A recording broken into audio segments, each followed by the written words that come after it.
Playa, mujeres fumando. Mira, tírame plan y esos nalgas de mentira. Tan brinda, que chimba, colombiana linda. Siempre con los ojos rojos de Cali, con mi amiguita Mari.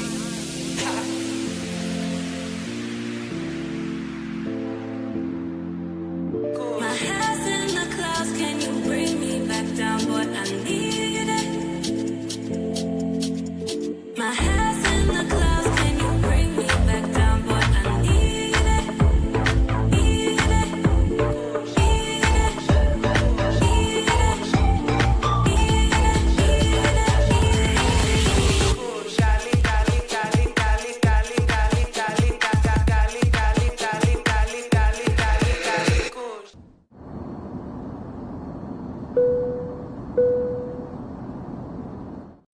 Shout out to all you guys that are here on Andre and Andre's Love Crossing Borders here on a wonderful, wonderful Monday evening. Glad to see that you guys are here. Let's get some intros going right out the gate. Yeah. We got a great topic tonight. This is the part 2 of Black Men. Why are Black men so happy in Asia?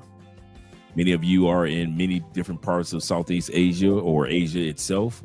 Some of you are all the way up north in Mongolia, all the way down to those of you who are in Korea and Vietnam, as well as Japan, China, Hong Kong, and other regions such as Thailand, the Philippines, as well as South Korea. You guys are having a great time while you're in Indonesia as well. Shout out to all you guys that are out there over there. Good morning, in other words. Good morning.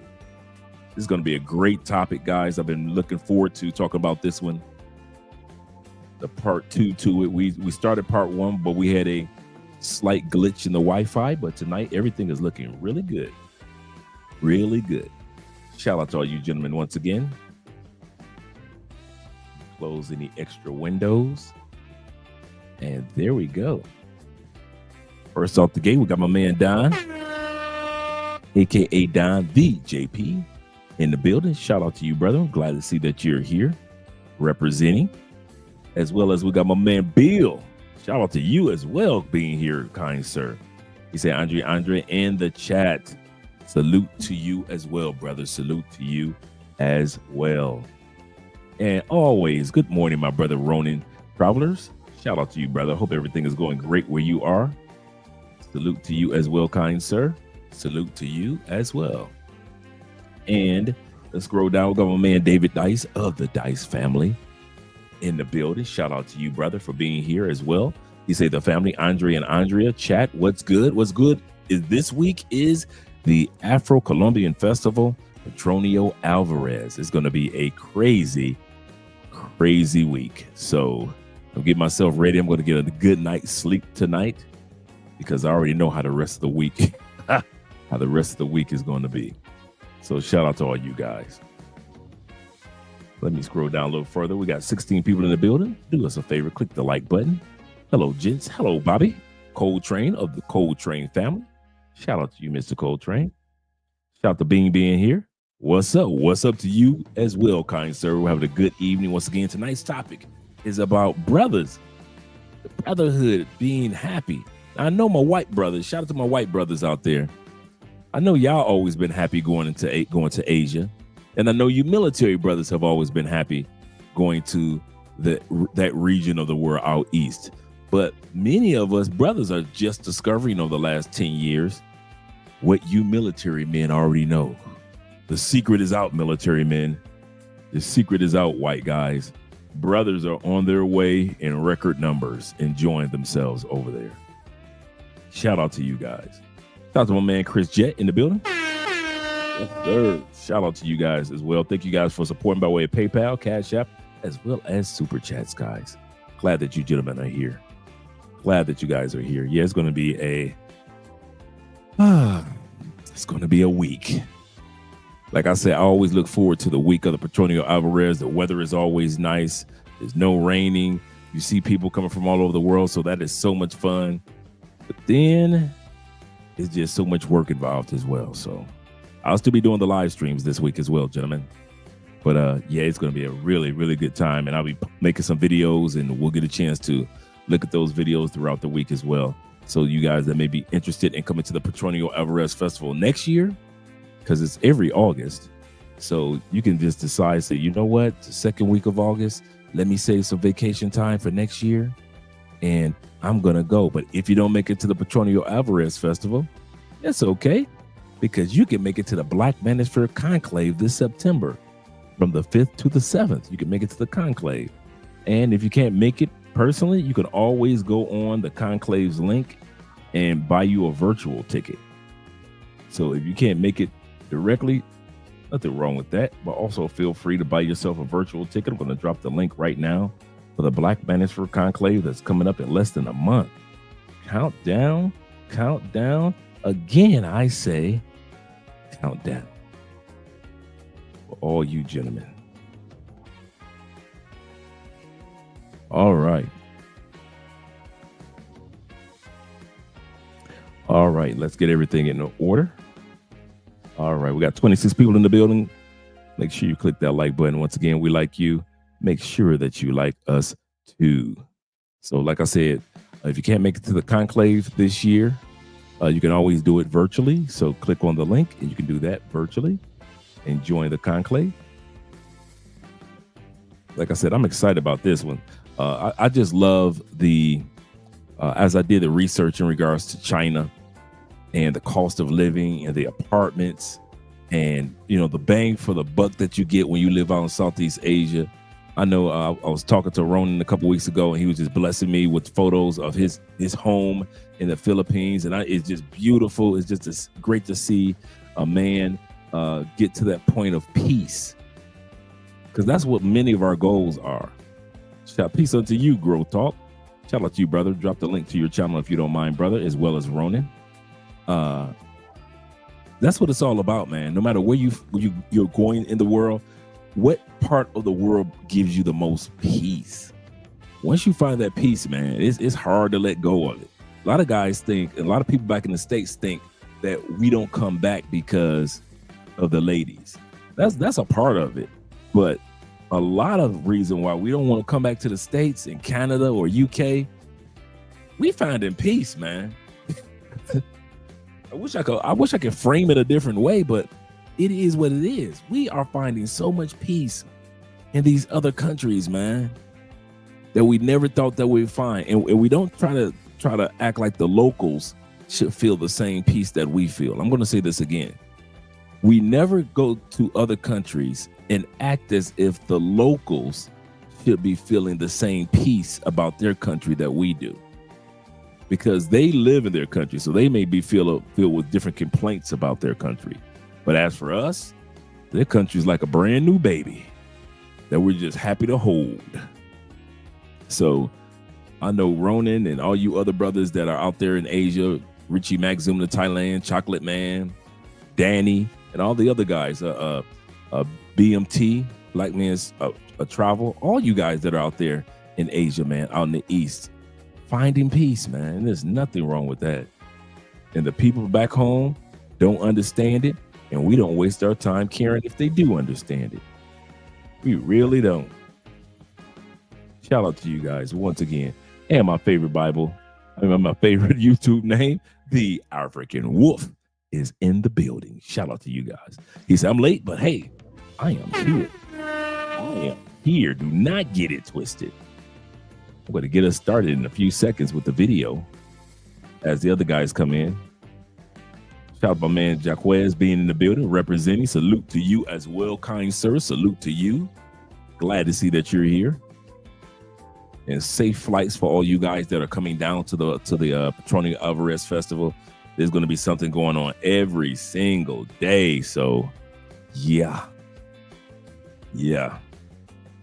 It's going to be one of those celebrations. A lot of good food, meeting a lot of good people, a lot of drinking, and a lot of beautiful ladies for you guys to enjoy. They are fine. The beauties do come out for the Petronia Alvarez Festival. Chocolate on chocolate on chocolate. Some of you guys are bringing your girlfriends down here from other locations. Yeah. Some of you guys have lady friends that are here in Cali already. Yeah. She gonna have you on lockdown. Shout out to my man Eddie Green of the Green family. Glad to see you here, Ed. He said, watching from Argentina. Shout out to them Argentina boys. Argentina, that's all I'm talking about. Show us the global love. That's all I'm talking about. From all parts of the South America, man. Argentina, man. Andre's family just got back. They loved it. They really liked Argentina. And I remember when Ace Live went to Argentina, he was doing a personal live for me, a video chat. And he was like, man, it's like being in Europe. I was like, yeah, man. Bobby said, don't bring sand to the beach, Drake. Yeah, man, they do. They do. And some of the dudes, like I say, some of you guys come down here, you pregame, and you got your Afro-Colombian waiting for you when you get here. She gonna have you on lock the whole week, like around your neck. Wish you would look at another sister. What you looking at? Yeah, you got the sisters gotta be saying, well, I'll take you to the airport. Shout out to my man Chulupe in the building. And my man Tori. Man, Tori done snuck up in here. I didn't even see Tori being in here. He said, evening, everyone. He said, forgive my multitasking. Yeah, I understand completely, brother. We got 34 in the building. Shout out to you, all 34 of you gentlemen being here this wonderful evening, including my brother. Zay is in the building. He said, salute, Andre. Salute to you, kind sir, as well. Salute to you. He said, great broadcast last night. I have a question. He said, I had a question. Could a judge overturn a signed notarized prenup after a marriage in Colombia, like in terms of spousal support? Let me make sure I get it correctly before I respond. Can a judge now let me ask you this: are you talking about a U.S. judge or a Colombian judge? Let's look at it from a U.S. judge. Can a U.S. judge override a signed notarized prenup after a marriage in Colombia? So you're back in the States and you've got the prenup and it was signed in Colombia. Can a judge overturn it? I'm going to look that up. That's a good question. So while we're watching the video, I'm going to be looking the answer up for that one. That's a real good question. Because once you go back to the United States, sometimes you wonder, do the rules still apply? Do the rules still apply? Grab a pen. And write that down, man. That's a real good question. And I don't even want to give a take on it because I want to know the answer.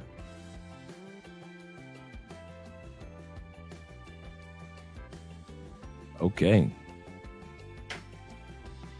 He said prenups are now toilet paper in America. It seems like that. I like what the YouTuber Ask an Older Man says. He said you should get a prenup and a trust. He said ain't nothing wrong with the prenup, but you should put everything in the trust so nothing is in your name. You said not in the States, but in Colombia. So let me get this right, Zay. A person gets married in, let me scroll back up to your comment. So could a judge override a signed notarized prenup after marriage? Oh, in Colombia. Oh, okay. Let me find out. Look that up. In Colombia. Okay, cool.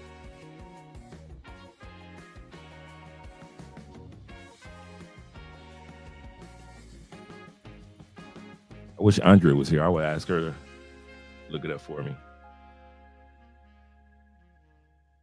But I'm going to look it up while we're playing the video. Good question. Right, not in the States of Colombia. I'm with you. I'm with you now, Zay. Shout out to my man, E-Man in the building, Mr. Perry himself. Prenups are now toilet paper in the U.S. Yes, he did say that. Shout out to my Canadian brother, my man, Black Nubian. I told this guy where I was from. He said, oh, Canada. Shout out to them Canadian brothers with the $2 love. Bobby says this. He said, I could be wrong, but my prenup memory is that I don't think that they can overturn it. He said, because my friend's uncle, thank you for an example, had a prenup done in Mexico. And when he divorced her, she couldn't get a thing. And I don't know of any prenups being turned over in the state. That's a good answer, Bob. Thank you. I'm gonna look that up in regards to when we're watching the video. And so I'll have the answer for us. Let me get ready to get started with the video. We got 43 people in the building. And tonight's topic is about, like I said, Black men are starting to find peace in other countries. Not just here in South America, but also in Southeast Asia, as well as the East, the complete area of the East. Whether you find a woman in Japan or Hong Kong or in China. Men are starting to realize, listen, the military brothers ain't got it locked down like that. So let's go over there to Asia and let's enjoy some of the Asian life, just like the military brothers once did and quite often do. And that's good. That's a great thing, because that's what the Black expat, passport bro, blue book gentlemen, passport kings, passport cartel, shout out to all you guys. That's what this whole thing is all about, man. Going to where you are appreciated and not just tolerated.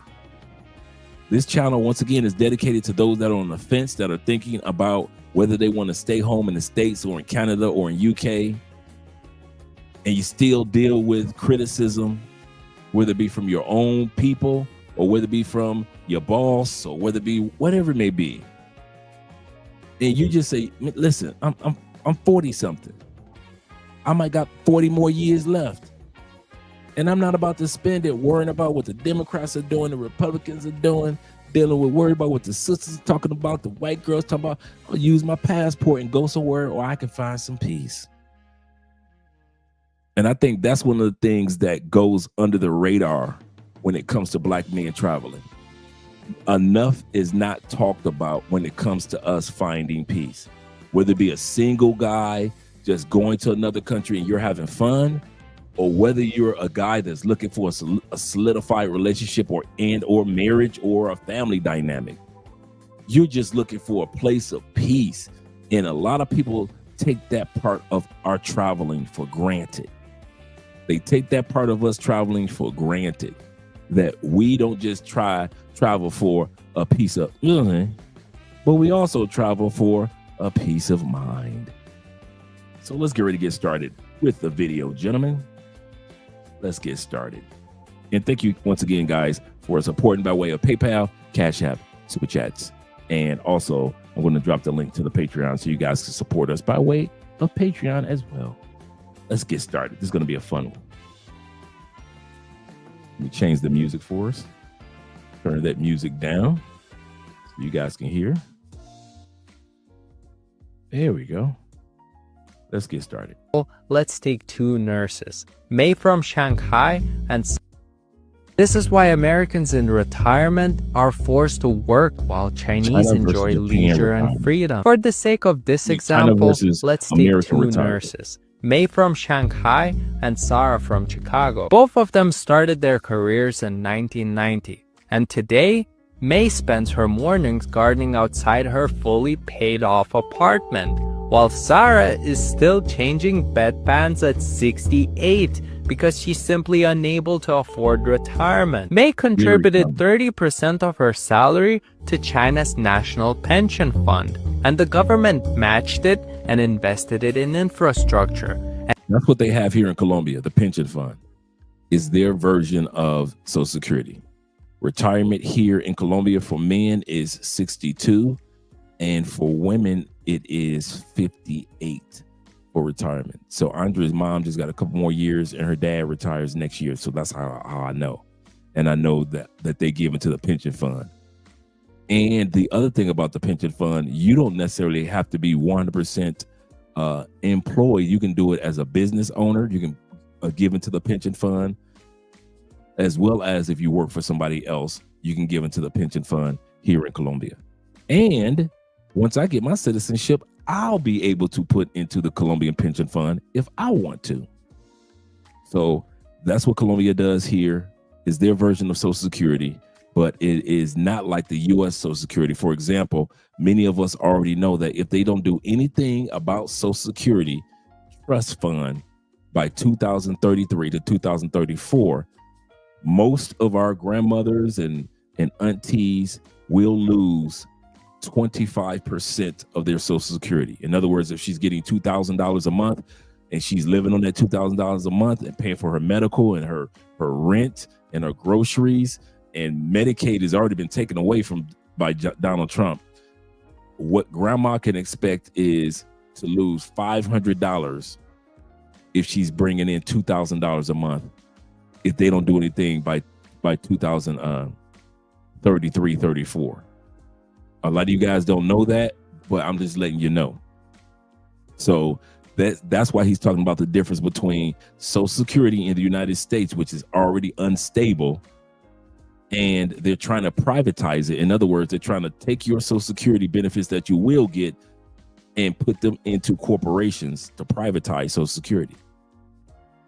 To whereas in China, they're like, listen, we got a pension fund. It works well. 30% of the person's income goes in, or the money that we take from that person by way of taxation goes directly into the pension fund. So let's see what the difference is between the two. And now it pays her 80% of her final salary till her last day. Her healthcare costs are just $8 a month. The apartment she bought at 35, well, now it's worth 5 times more. Sarah, on the other hand, paid into Social Security for 40 years. It covers just 30% of her rent.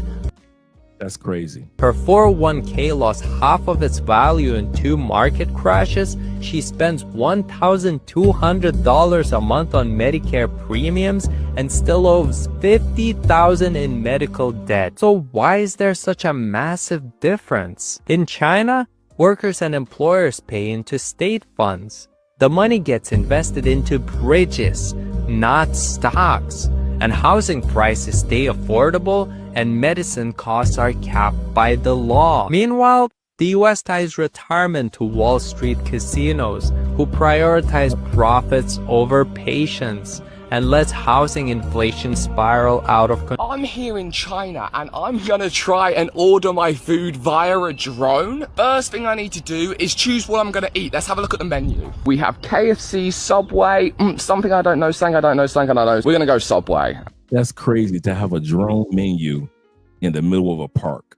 You're just in the middle of a park and there's a menu and a drone. Let's check this out. Okay, so I've downloaded the app here and I'm going to choose Subway on here. I'm vegetarian. I know a lot of you guys are going to talk All right, I'm going to order the tuna one. Our actual Subway cost a total of 38 RMB. And then for our delivery, we paid 11 RMB. That's $1.51. It's pretty cheap delivery for a drone, and I'm not going to have to tip him. It's kind of interesting because there's a lot of trees around here and there's also a lamppost right there. So I'm kind of interested to see how the drone is going to navigate its way through. Oh, wait, there's actually a drone coming right now. Nice, you're doing great.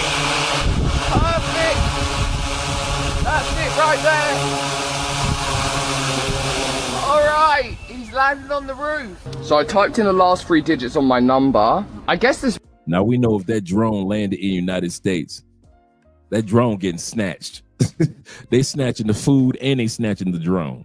That drone probably's got a tracker on it. The machine can store several different orders at the same time, and then it rotates the orders round and chooses whose is the right one. Ding dong! It comes in this, I don't know, it's like a little plastic box, and these are the handles that the drone here was holding on to, held together with a Velcro strap. and pretty secure.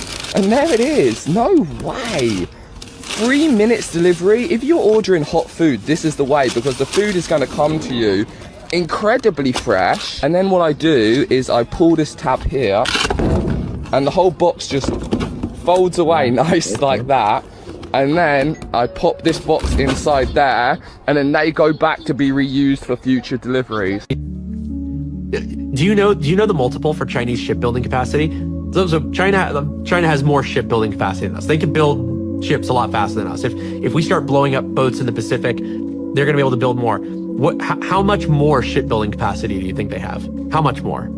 5 times? You think it's 5 times more? You think it's 100 times? What do you think it is? I honestly have no idea. Make a crazy guess. 20 times. It's 350 times. 300. They have 350 times more shipbuilding capacity than the United States. Wow. An equivalent ship? So it's worse. People will try to argue with me that, and sometimes they'll say, but Palmer, all of that is commercial shipbuilding capacity. So it's unfair to compare, all of China with all of the United States because you're counting all of China's commercial shipping. But you know why it's fair? Because in China, the law says that all commercial vessels have to meet military standards. If you are building a roll-on, roll-off passenger ferry for transporting people and cars, you have to have deck plate supports that are strong enough to transport tanks and armored vehicles on. They are requiring even their civilian vessels to all be military standards compliant because they foresee a world where they're going to nationalize their entire domestic fleet and use it in a whole of China fight against the West. So this is the... Let's even pause on that. That is crazy.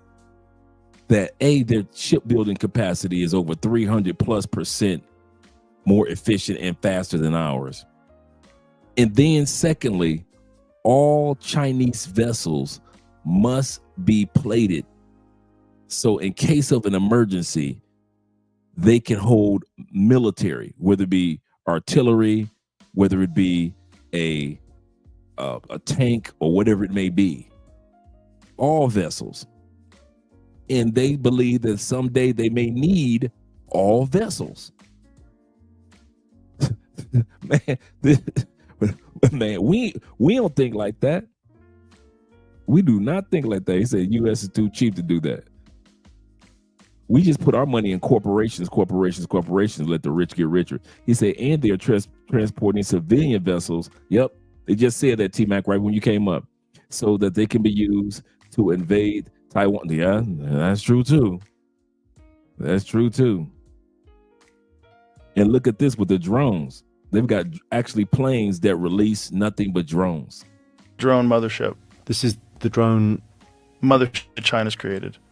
So this is an enormous ship that can send thousands of drones. Time to learn Mandarin, I think. Wow. John Cena was right. Look at that. 25 meters wide. Wow. That's wild. Crazy. That's big. Yeah. I mean, it feels like it's a quarter of a football field. I don't know. So war is changing, isn't it? Everyone says China's trains are amazing, but as an American, I had to see for myself because I can't handle anything that challenges my narrow worldview. I boarded the train and placed my bag in the cabin's luggage area and then got my first view of the $40 business class seat, and then somebody made a really strange sound. Anyways, we departed on time for our 1-hour ride to Beijing, and I didn't see a no dogs allowed sign, so I'm gonna let these dogs breathe. But I noticed these slippers for those who don't want to go toes on the floor. So you get we soon were zooming through the Chinese countryside going 108 kilometers an hour, but I have no idea what a kilometer is, so I'm not quite sure. But we were soon going 189 and then 234, so I think that's really fast. After taking in the views for a few minutes, it was time to open up the China Rail snack box. The first snack was fresh milk cheese biscuits. We also got a completely average sized sausage and these little cheese bites that were a little sweet but were pretty dang good. Alright, we got dried cherries, we got dried blueberries and dried...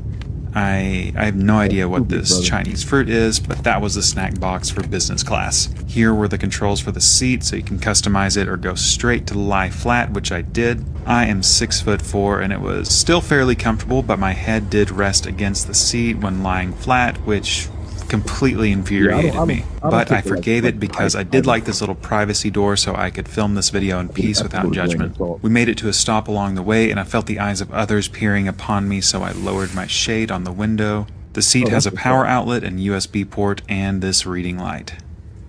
My absolute favorite thing on the train was this little thing that flipped out to put your right elbow on. Absolutely incredible design. This just really elevated the experience. And that's what it was like to ride on a train in China, and it was pretty nice. I give it 5 stars. Good job with the trains, China. Look at this ATM that smelts your gold for you and then sends the money to your bank account. So if you got some gold that needs to be melted down, to measure it, weigh it, melt it down for Reasons you. why, after 2 years of living abroad, I still prefer to live in Southeast Asia over America. Reason number 1, my monthly expenses are only around $600 minus food. I stay in a high-rise condo for only $526 per month. My electric bill is around $50 per month. My water bill is $3 per month. My phone $10, and my Wi-Fi is $20 per month. My food expenses come up to about $600 per month, and the food here is always fresh, it's always seeded, it's easy to find organic foods, and you can always find a fresh market sale going on.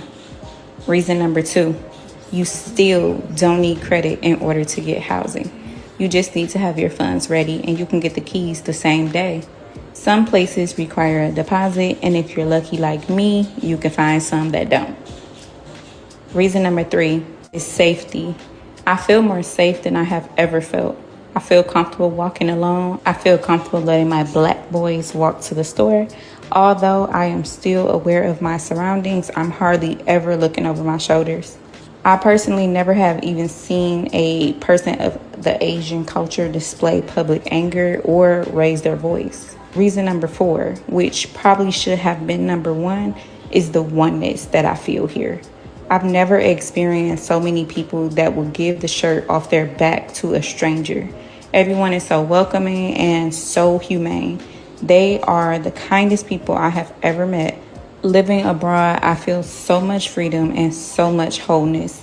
If you are considering relocating to Asia, I created an ebook just for you. I've included a step-by-step guide, and I've also added where to find housing and included links to find remote work and how you can teach while living abroad. Just click on the link in my bio. The People's Bank of China just announced that a digital Chinese yuan settlement system will be fully connected to 10 ASEAN countries and 6 Middle Eastern countries, which means that 38% of the world's trade volume is now going to bypass the US dollar SWIFT system. Now, this is partly in response to the tariffs, but the other thing to keep in mind here is that SWIFT takes 3 to 5 days when it comes to cross-border payments, whereas China's new digital yuan can pay someone in 7 seconds and is also backed up by blockchain technology, and which makes money laundering impossible. This is the beginning of the end of the US dollar. And I don't mean to be an alarmist, but if you're someone who thinks about getting taxation residence in another country in order to do geo arbitrage, for the love of God, you need to do it now. Because if you wait for another 5 years, you might find that your dollar is literally worth nothing. Right now I'm in China and I'm going to Shenzhen by train.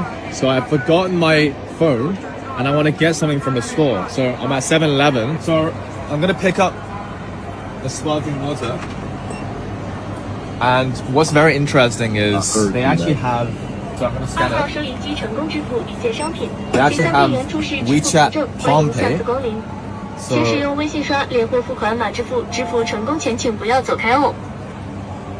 that's my WeChat ID. That's my WeChat ID, and I just paid without having my cards or my wallet on me or my phone, which is pretty crazy, mind-blowing. You don't have to take anything with you when you go and travel. So that's the beauty of China. It just shows how ahead China is in terms of technology. You're being lied to. You're being told America's winning this trade war. What if I told you China's not panicking, they're planning?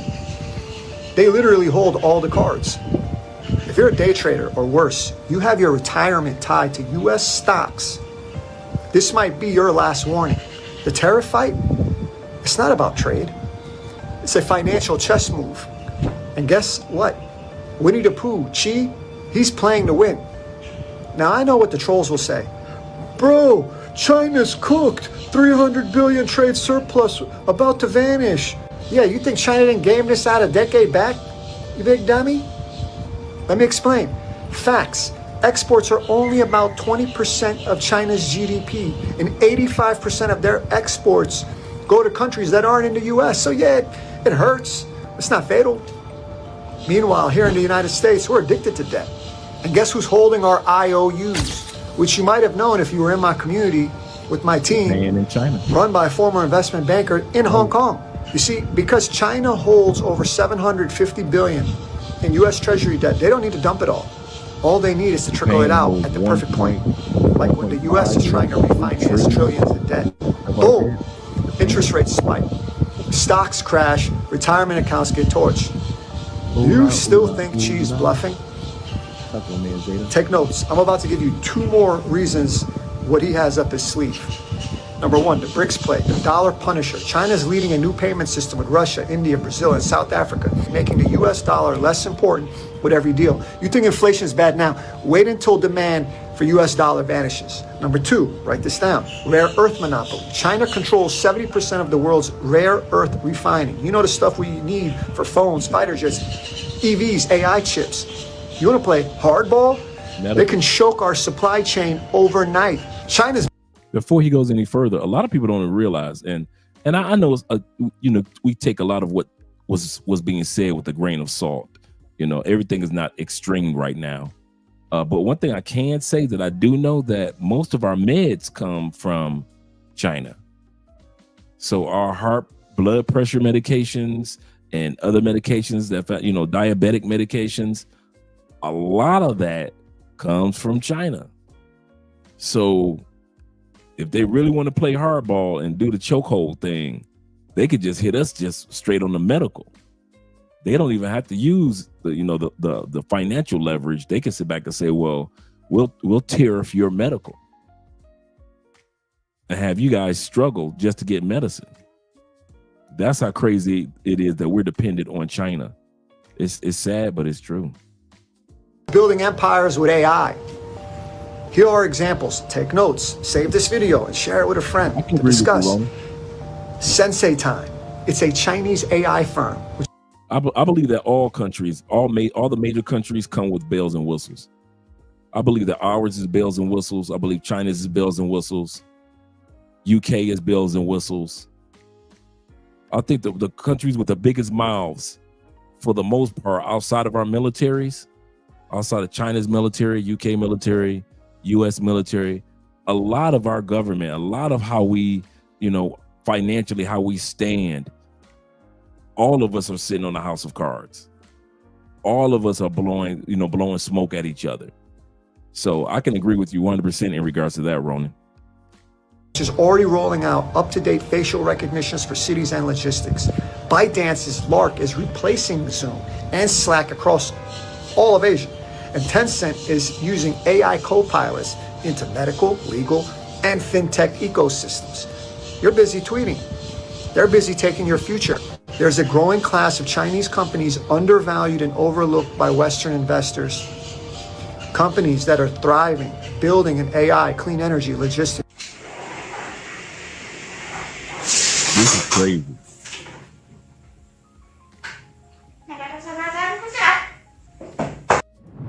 That would be crazy that happened someday.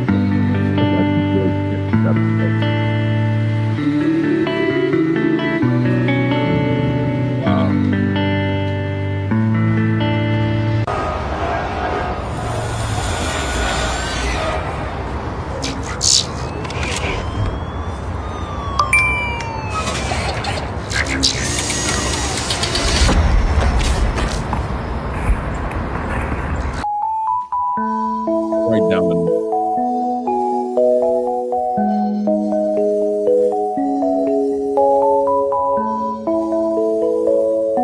Robots are stealing human jobs faster than anyone predicted, and 8 major industries just proved human workers are becoming completely obsolete. Waymo autonomous taxis are already serving 200,000 paid rides per week with 0 human drivers, while Amazon deployed 750,000 warehouse robots that sort packages faster and more accurately than any human worker. In China, robotic gas station attendants refuel cars without human help, and robot chefs trained on 5 million recipes are cooking restaurant-quality meals with perfect precision every single time. Boston Dynamics robots are now operating professional film cameras and performing backflips while capturing movie scenes, completely replacing human camera operators who spent decades mastering their craft. The most terrifying example is robots repairing high-voltage power lines because utility companies realize machines never get electrocuted, never fall, and never demand overtime pay or health insurance. These aren't prototypes or future concepts.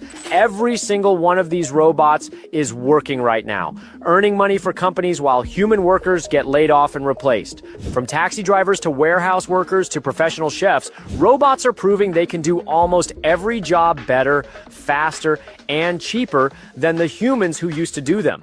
The job apocalypse isn't coming in 10 years, it's happening today, while most people are still pretending their careers are safe from automations. Which job will be the last one that robots can't steal from humans? American citizens are voluntarily leaving America. How do I know this? I'm a real estate transaction coordinator. I've been a real estate transaction coordinator for about 15 years. I've owned my own business. It'll be 9 years in September. In the 9 years that I've owned my own business, I have closed over 7,000 real estate transactions. And I have never seen what I am seeing right now. Currently, out of the 11 listings that I currently have under contract and managing, 5 of them, 5 families, are selling their homes to move abroad. 5 out of the 11, so almost half. And every single one of those 5 homes are under contract for over $1 million. So that's telling me that the wealthy are leaving.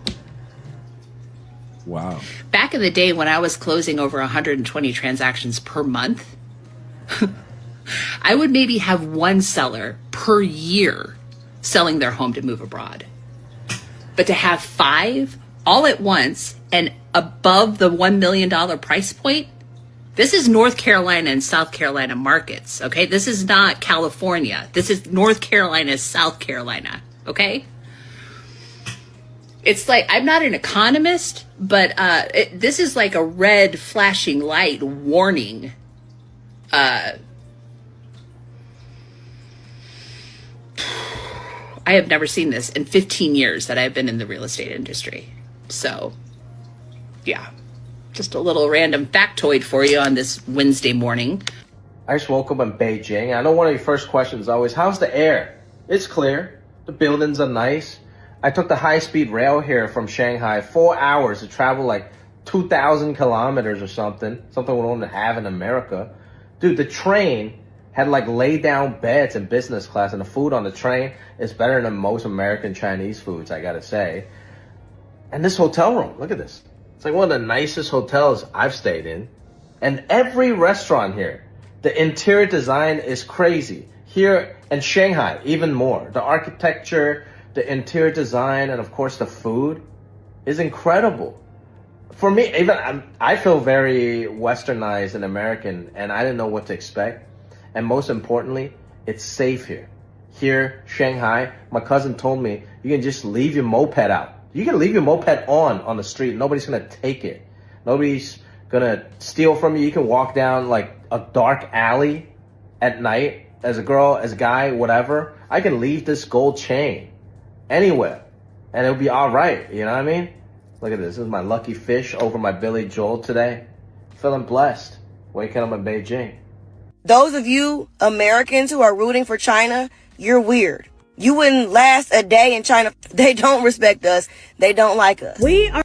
Before they go any further, I'm going to bring that back what she just said. I'm going to bring that back what she just mentioned. It's sad that so many Americans have assumption about weekend I'm in Let Beijing. me let her say what she got. Those of you Americans who are rooting for China, you're weird. Those of you who are rooting for China are weird. One thing that I have to say about us who travel, we're rooting for ourselves. I'm going to say something. I love the United States. I love the United States. I love Colombia and I love many other countries. It ain't too many countries I'm rooting for. I'm rooting for Andre. For these last 30 years of my life, I'm rooting for some Dre. If I make it to 87, I'm rooting for some Dre. I'm done with the political dance. Y'all can have it. I gift I'll vote. Yes, I will. I'll volunteer. Yes, I will. But I am done with the political dance that has very little impact with me for real as Andre on a daily basis. I would be lying if I said that the political landscape in the United States is just tearing Colombia apart and it's impacting me economically. No, it ain't. I could sit up there and create a whole Trump channel. And guess what? For the most part, ain't nothing got to do with me in my personal life here in South America. Same thing with some of you guys. Some of us are going to have to learn to let go of the political umbilical cord of the United States, of Canada and UK, in the way of how we look at it as if we're still in the States and it's impacting us on a day-to-day basis. No, it ain't. No, it ain't. You ain't going through no police brutality. You ain't being pulled over by no cops for no reason or tailed by a cop for no reason. You don't know anything about the struggles of Medicaid and Medicare. You ain't in the United States struggling like most seniors. You don't know nothing about that. You don't know anything about, most of us can sit up here and do a whole channel on ICE.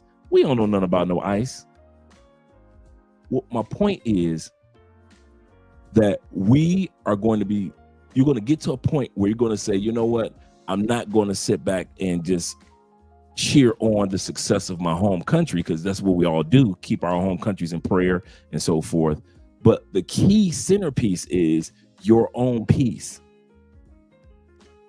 The key centerpiece is now your peace. If you want to be honest, I can't fuss at Trump. I can't fuss at Kamala. None of them have impacted me thus far. Whether it was Biden for 4 years or now Trump for 4 years, neither one of them has literally impacted me since I left the country. Can they? Yes. It's the U.S. We strong like that. Have they? Not really. I can't think of really, other than the last executive order that we looked at yesterday. I really can't think of any day-to-day executive orders that Trump has put out that impact us who don't live in the States. So those of us who don't live in the States anymore, get comfortable with just being having a little political peace now. Be comfortable with having a little political peace. Some of us are so used to growing up in the States and growing up in Canada, rah, that we forget, man, oh, wow, I don't even live in the States anymore. And some of y'all be on fuss mode so much that, dude, you're not even there anymore for the day-to-day activities.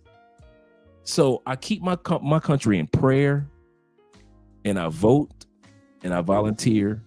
But as far as fussing and cussing like I would as if I'm still in the States, those days are done. And some of you guys will experience that once you accept that you are no longer a U.S. citizen that's in the U.S.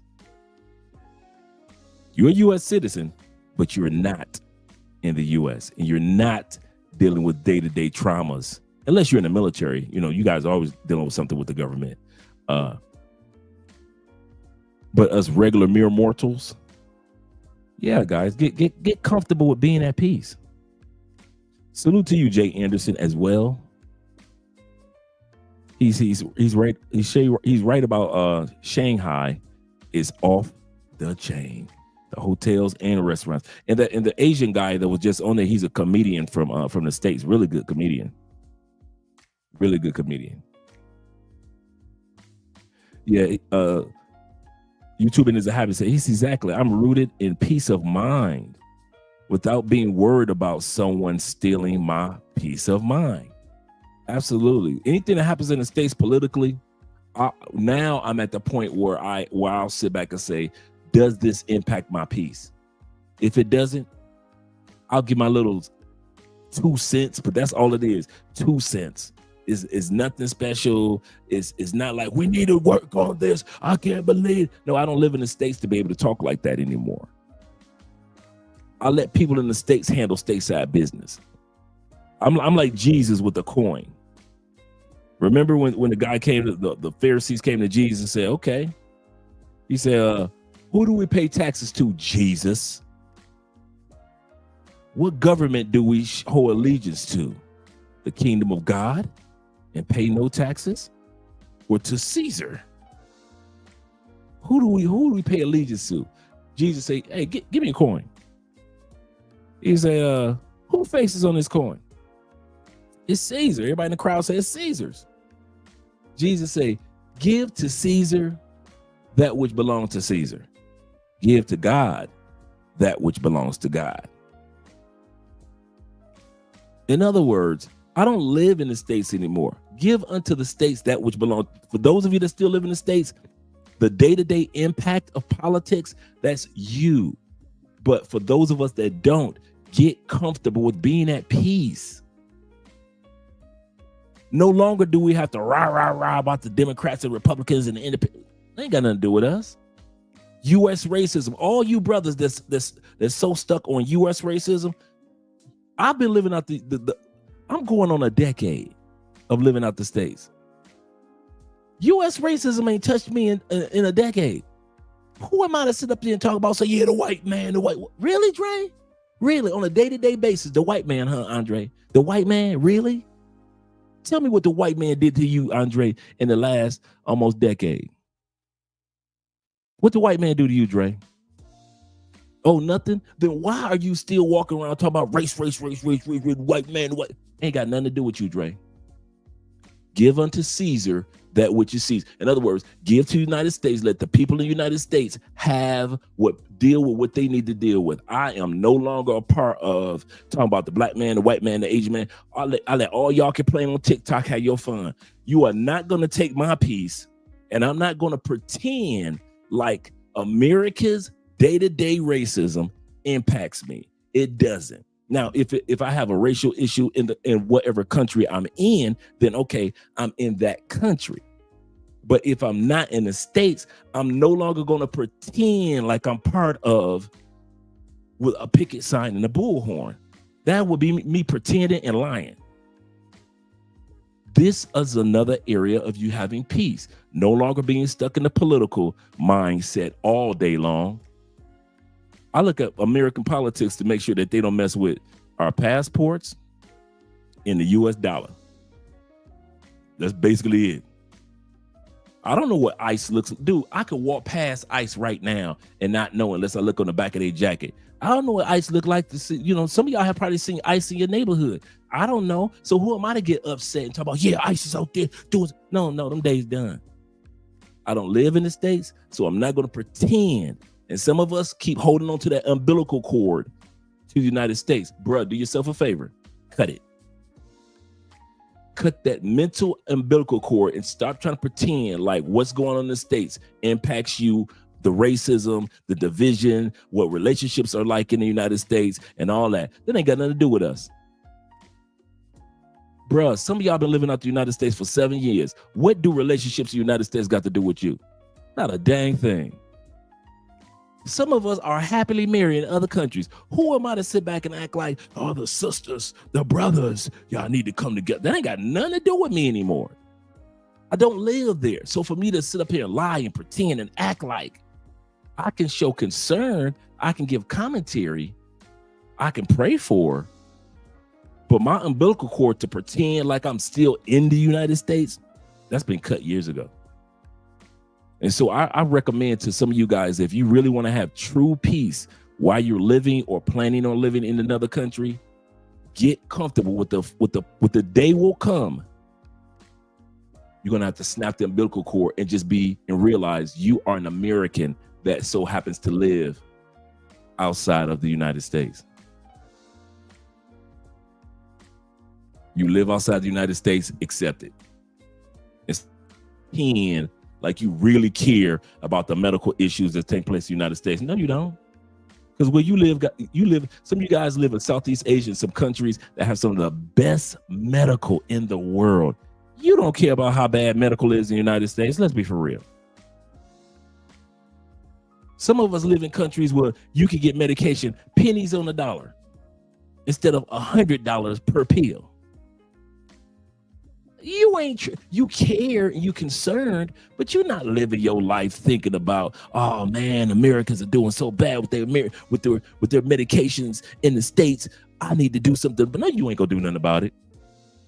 You're gonna do exactly what you've been doing for these 5 years living in whatever country you're in. You're gonna go ahead, get your medication, which is pennies on the dollar. Keep taking care of your health with the healthy foods and keep living your life of peace. That's exactly what you're gonna do. You are not going back to the United States talking about, I'm back in the United States because I want to boycott. No, you ain't. No, you ain't. I'm back in the United States because I'm gonna fight racism. No, you ain't. Ain't none of us ever went back talking about something, I want to fight racism. I'm back in the United States because I want black people to come together in love. So I'm gonna marry a black queen from the States.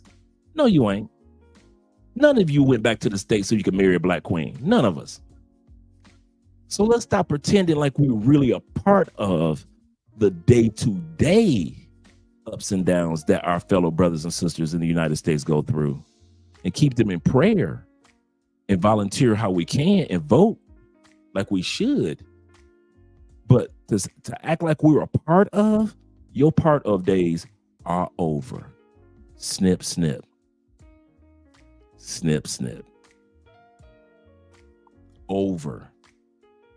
Over, gentlemen. I know it's hard to let go. Some of you military brothers, I'm United States. I understand. Yeah, I just say, stop it. Get some help. Yeah. He said, Dre smiles now. Proof enough for me. He said, I love visiting China.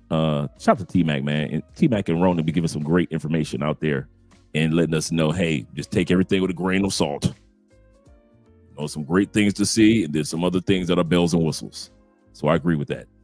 He said, because they keep a good database. As soon as I got to the hotel in one of their territories, they will pull me up out of the line. Wow, and take me to VIP because of my business history.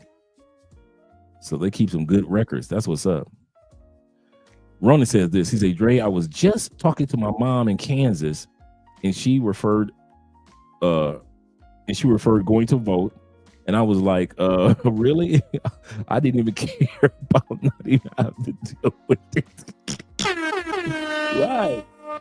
And I vote, for our, to get, because it's over 9-10 million of us expats that live outside the United States. So, that's 10 million votes. So I vote, because, you're not just voting for the president. You're voting for Congress. You're voting for, the local votes. And so I try to keep my little vote going. But as far as like letting it wreck my peace, I don't care. I don't care what happens. The mass deletions. What can we do from here except for pray for y'all in the United States? Let's be real. We can't be like, oh man, let's go boycott. What you gonna get on a plane and boycott and picket? You gonna get off the plane and you just flew from Asia all the way back to the United States so you can get a picket sign and George Floyd forever, for life. Really? You ain't doing that. Rodney King for life. You ain't doing that. And a lot of us have yet to acknowledge that politically, snip, snip. Racially, dude, all you dudes that want to have racial biasness and bring it to other countries, what for? What for? Many of us have moved to other countries, and we might, if you've been in another country, you might have one or two true blue in your face racial issues in your 5 years that you was gone. And I'm stretching it to a might. Half the time we think racial issues is racism, and it's just classism in other countries. They don't like me because of my race. No, they don't like you because you like to hang out in the hood, and they don't deal with hood people. But once you stop living in the hood, notice how they treat you different. It's classism in many countries, not racism. But you come from a country, US, Canada, UK, where racism is prevalent, and you love to raise your racism banner, white dudes, black dudes, Asian dudes. But then you come to other countries where it's about classism, and you try to say, no, it's racism. And they'll tell you, dude, whatever, your color don't matter first. Your level of economics, your class, and how you behave, where you live, your zip code matters first. And you ain't used to that. So you think that somebody's about to say something to you because you're the only black dude that live in this high-rise area. No, you're embraced. Why? Because they know that if you didn't have the money, you wouldn't be walking through this particular type of neighborhood anyway. So you must belong here. Classism. And some of us have, we don't come from a country technically that looks at classism first. We look at racism first. The white man, the black man, the black man, right? Some of us, now we gone, snip, snip. You got to get used to not everybody racist at you like that. The local Afro-Colombians here, they got to deal with their racism. But here, check it out. I'm not an Afro-Colombian. So I can't relate to what they've gone through for 400, 500, 600 years during their slavery. So for me to come here and get a picket sign and talk about, yeah, Afro-Colombians, no. Part of my piece, I'm not going to come from a racist country to pretend like I understand racism in another country. I'm here to learn cultures. I'm here to learn about the people, but I'm not here to pick up a picket sign in somebody else's country when I don't even understand the history of their version of racism. So I've learned to snip, snip. I ain't got nothing to do with none of it until it comes directly into Andre's face. And since in all these years I've been going to all these countries, I ain't had no moment when it was directly in Andre's face. I've had classism in my face, yes. And most of the time, I'm part of that class. But I rarely have racial issues. So I'm not going to sit around and spend the last 30 years of my life throwing my piece away so I could understand the political landscapes in the States, or throwing my piece away so I could understand the racial landscape of the United States. No, I'm done. I mean that, guys. Once you leave as a black man, you have a right to hold on to that inner turmoil that we went through for 400 years, 500 years in the States, or to let some of it go. I didn't say all of it, but let some of it go. Find your inner peace. Snip, snip. There's some dude right now being harassed by a police officer in the States. Ain't got nothing to do with me no more. Some kid might get deleted by a cop. Ain't got nothing to do with me no more. Black on black crimes happen in the United States. Ain't got nothing to do with me no more. I'm not going to sit around bitter because some kid got hit by a stray bullet. Ain't got nothing to do with me no more. Trump, most of his executive orders ain't got nothing to do with us expats. If you sit back and you think about it, all the boo, what tariff impacts you? None. I already had tariffs. Colombia, whenever I order something from Amazon and it's something that's that has electronics, like a laptop or a cell phone or anything that has electronics, I'll have to pay a tariff bringing it in anyway. So I'm already used to tariffs through Amazon. This light behind you, I had a 70 when I ordered that light right here. When I ordered that light, it was a $75 tariff to get it in. So I'm used to tariffs. So who am I to sit back and pretend like I'm an American citizen and I'm a fuss and cuss about tariffs when I'm already technically, Andre, let's be real, cameras off. You already used to tariffs. So a lot of stuff that Trump is doing to you guys in the States ain't got nothing to do with us that live outside the States. And that's why you got 10 million of us that live outside the United States that got so much peace, because we ain't got to deal with that no more. We don't have to deal with it anymore. Not on a daily basis, not on the fuss and cusses and complaining basis. All we do is Ronan can talk about the United States and other countries, give his 2 cents and go on live his life. And that's what it is, us giving 2 cents. When our cameras go off, we living our real life, living our real lives. And it ain't got political pressure behind it. You know? Shout out to all you guys. Shout out to me, Black Lex in the building. He said this. He said, hell. He said that's one of the benefits of leaving is not dealing with all the BS. Yes, sir. But some dudes have such an umbilical cord connection to the BS that they don't know how to let it go. I see it all the time. I've seen dudes say certain things that was racist, and it had nothing to do with racism. I kid you not, it had nothing to do with racism. But they swore up and down that was a racist moment. And I let them have it. I'm like, okay. Okay. Because, and this is one of the biggest mistakes, and some of you guys acknowledge this. Most Black Americans think our version of racial issues translates to all the other countries that have dealt with racial issues. So we assume that when somebody does something to us we see something in Colombia, Colombia's version of racism is just like ours. No. For example, in DR, Colombia, and Brazil, a lot of places, what's their Argentina, what's their version of racism? Clean the race. Get closer to light skin and white, as many white and light skinned people as possible, right? That's their version. Mixed kids, more mixed kids than the mixed kid marry a white kid. And everybody, and the version of racism is to wash away all chocolate colors and everybody be light and white. That's what their version of racism is, right? At least just one of them. We ain't got that in the States. We ain't never experienced the political landscapes and our mama saying whiten up the race like they do in DR. You ain't got kids in the United States. Kids love, little girls enjoy their beautiful chocolate Barbies as much as they enjoy the white Barbies. To whereas you go to DR or Brazil, some of the mothers want to let their kids touch a chocolate Barbie because they're subconsciously me no black. They've been programmed to whiten up the race. We don't know about that type of racism. That's why I'm like, when we come to other countries and we try to project our form of racism in their countries, we look stupid. Why? Because their form of racism is completely different from what we've experienced in the States.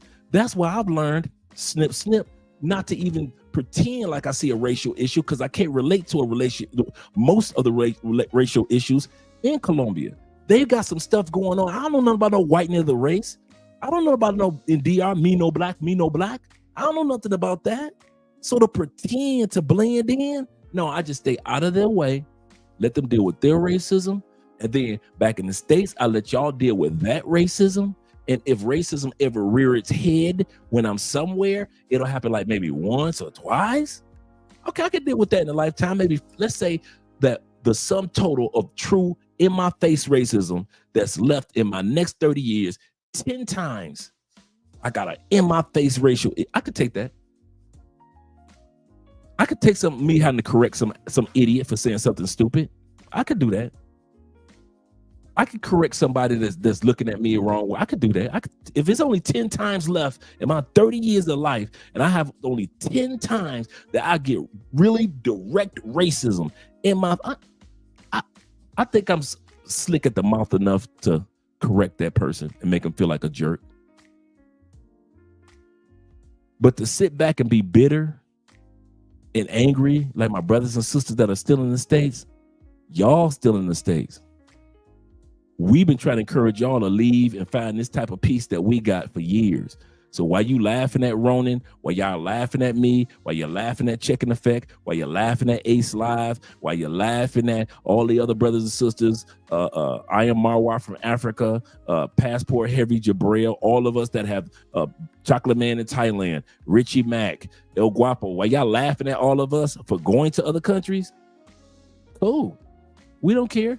Y'all deal with y'all racism. But as for us, snip, snip.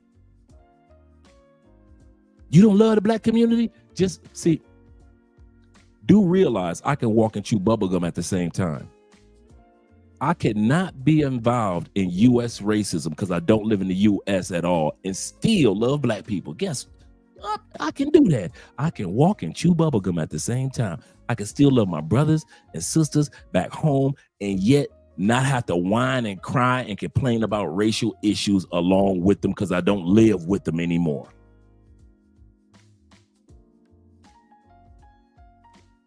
So that's my little rant for today. Yeah, I got that of vasectomy from America. I like that.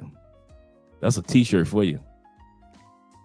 He said the biggest question now is honestly South America versus Southeast Asia. You know, me and Richie Mack have fun with the verses, but when you start traveling, at least for me, there is no verses. I love this planet, man. I really do. I love Southern Europe, you know, Spain, Greece, Portugal, Italy. I love Southern Europe. I love, you know, when the brothers talk about parts of South Africa, South America. Even if I'm in the States, I like the South, even though I'm from up north. So I'm one of those people that's kind of like, I don't have a biasness, but, you know, to each his own when it comes to the answer. For some people in South America, because the proximity is closer to the States, they can get to their families easier just in case of emergency. Southeast Asia, a lot safe, beautiful women just like South America, a lot healthy foods just like South America. Their medical is on another level. Beach life. So, you know, you take it with the group, but it's so far away that you're not as close to the family. So you have some pros and some cons about each one. Yeah, but I love it, man. I love this travel thing, man. He said, anyone knows how to leave it should be us military guys. Yeah. Shout out to Ben in the building. Big Ben says this. He said, I was talking to a friend about me leaving Canada, trying to instill fear of failure overseas. And I said, I have no choice. I've been priced out of my own country. I never left Canada. And he said, it left me long ago. That's a good point. He said, I didn't ever left Canada. Canada left me long ago. All of us. Absolutely correct. Absolutely correct. Many of us have been priced out of our cities in the States. I mean, anytime you got six-figure people living paycheck to paycheck now in the States, over 40% of people that make $100,000 a year live paycheck to paycheck. We've looked at that stat a couple times. And over 25% of people that make $250,000 a year. You wouldn't think they'd be living paycheck to paycheck, but yet over $250,000 a year, 25% of those live paycheck to paycheck. Because many have to pay back college debts and, you know, other things they have to pay on, mortgages. So many of them are living paycheck to paycheck. Somebody's got to pay for that $80,000 car. So yeah, living paycheck to paycheck. The fastest growing demographic for Walmart customers are millionaires. I remember I watched, like I mentioned to you guys, it was like 3 Black Fridays ago, and they were interviewing the marketing director for Walmart. And he said that the fastest growing demographic for Black Friday and our fastest growing customers for Walmart are millionaires, not poor people, not us regular people. Millionaires are the fastest growing demographic for us customer base for Walmart. Shout out to my man Zero in the building. Hola, hola, hola, them DMV boys, as well as Bobby, Space Ghost. We're about to get back to the video. T-Back says, dating the big chicks in the U.S. have nothing to do with it. Pastor, if you don't preach, Pastor. T-Back says he saw a big chick showing interest in the grocery store today. He said, I kept minding my business. I'm retired. He said, I'm a retired heavyweight champion. Preach. Oh, man, listen. Yeah. He said the amount you save and balance out on the tariffs, it equals out. Absolutely correct. Yes, sir. Shout out to my brother being in the building. The abstract thinker. I like that name. And AM said this. He said, if you don't have a son, he said, if I don't have a son by 45, I'm getting a vasectomy. I ain't mad at you, brother. Yeah, they all offer peace of mind. Yes, sir. People don't need to choose Asia versus South America. He said, I guess you guys, I feel the same way that you guys do. He said, I have lived in both places. Yes, you have, brother. Yes, you have. He said, I told this one guy, I'm in a planet called Earth. Right. That's how I feel about it. Not Dominican Republic, not Albany, New York, and etc. That's how I feel about it. I could literally one day say, okay, I'm done with Colombia and go to another country, me and Andrea, and enjoy a life in another country. There is no, at least for us, no allegiance to just one country. That's why, I used to tell people, make the United States your second country and not your only country. Make it your second country. Make it the country where you go to take care of business, and then make the country where you really want to live in your first country. Yeah, the earth is made to be enjoyed. Yes, sir. He said, I don't understand the debate about what place is better. Yeah. When people can experience multiple places. Absolutely correct. And that you sound just like me. Isaiah 45:18 says this. For thus saith the Lord, that created the heavens, God himself that formed the earth and made it. He has established it and he created it, not in vain or for nothing. He formed it to be inhabited. I am the Lord, and there is none else. Absolutely correct. He created it to be inhabited. I love it, man. I love it. I won't even lie. My brother said, I found out that there is no verses when you're happy, and many places outside of the States make me happy. Nothing against it. He said, I still reside here, but I'm working on my way out. Yep. Yeah, 250K or so in Cali makes you comfortable, not rich. Absolutely correct. I can imagine where you're from. Shout out to my man Kenny in the building. Let me get back to the video, gentlemen. Shout out to my man Growth. Growth says this. Oh, he's talking to I am. I want to dip in somebody's conversation. Let's get back to the video, gentlemen. But this part right here, this is why I stopped when the young lady was saying they don't even like y'all in Asia. It's always people that have never traveled to a particular place that love to give us advice on a particular place. It's always people. Most Americans don't go nowhere, especially when I see a black person trying to give us advice on Passport Bros or Blue Book Gentlemen or expats. I already know, I don't even take it with a grain of salt. I basically ignore it because we know that most black people ain't even left their own neighborhood. Least Long talking about, I've been to Asia and I can tell you they don't like you. No, not most of y'all. Most Americans, especially black folks, ain't been nowhere, ain't got no passport. They think they doing something when they go to Cancun. I'm gonna say that again. You ever notice how black people think they done been somewhere when they done been to Cancun?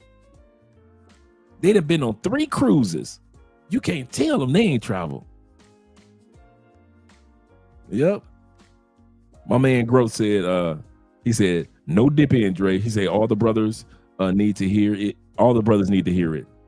I say get the vasectomy at 35 if you already have a kid, especially a son. And if you need to reverse it, you can get it reversed. I got a couple of friends that have gotten theirs. And then years later, they got them reversed and have healthy kids. So that's the cool part. Zeta says this. It's always the people who don't travel nowhere telling you this. This is absolutely correct. Let's go back to the video and laugh. You wouldn't last a day in China. They don't respect us. They don't like us. We are Americans who have spent 2 years in China. These young people, I'm so proud of them. These young people, like a year or two after high school, this young couple decided to start traveling Asia after high school. I'm talking about these young people are young. This is probably the youngest couple that I've seen that's been doing their thing on YouTube. I don't care if black or white. This couple here, they are young. I think they just hitting 2021. It's like right after high school. I think it was like a year or two. They didn't even do a double take. They were like, nope, we're not going to college first.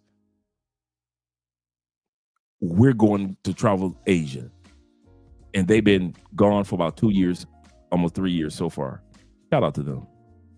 And we signed a lease, so that's how you know it's real. So let's get into our real experience living in China. When we first got our COVID test and landed in China, not gonna lie, we were super nervous. But as soon as we got that visa entry stamp, we felt so welcomed. The locals were nice, people always wanted to take pictures with us, everything was great. And people always try to say that Chinese people do not like us black people or Americans in general, but we definitely beg to differ because for the past 2 years of us being here, we literally haven't had any issues. The worst that would happen to you as a foreigner in China is people will stare at you because you are different. But most of the time, it's just because they are super curious. And as soon as you smile and wave at them, most of the time they'll just blush and wave back. But yeah, our experience in China has been great. And before you say that we're the only black people in China, trust, there are way more than you think. So before you hate from outside of the club, really visit China and see for yourself.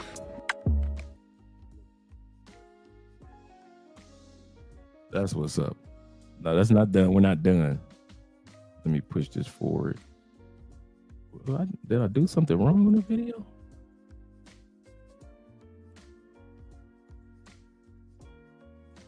What happened to the end of the...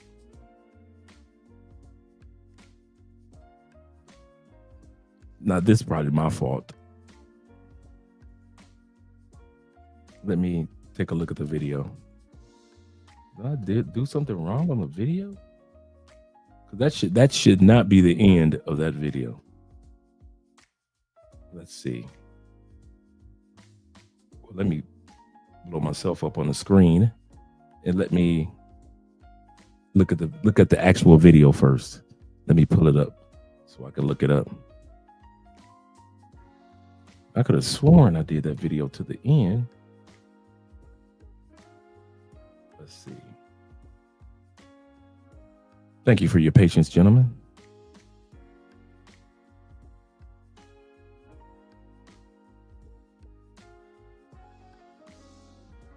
Thank you for your patience. And I haven't forgotten you, Zay. Oh man, what did I do? The average 50-year-old has 26 years left of their life. They've already completed 66% of their life. They've got 9,490 days left.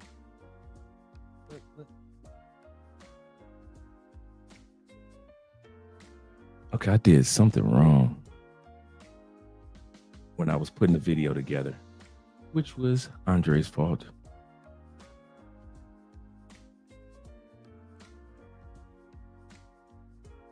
Let us see.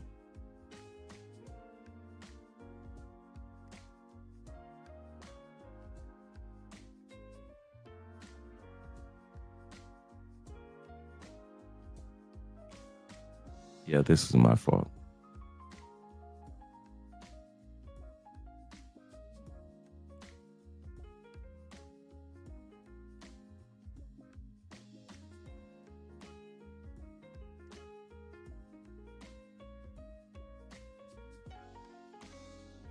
Goodness gracious. Oh, let me check one more thing.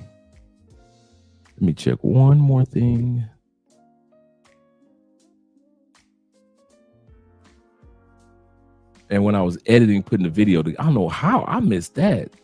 It's like a huge chunk of the video.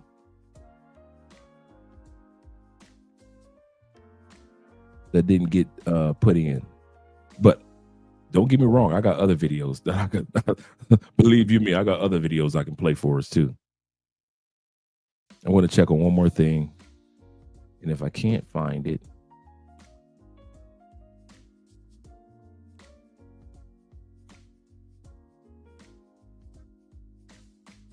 let's see.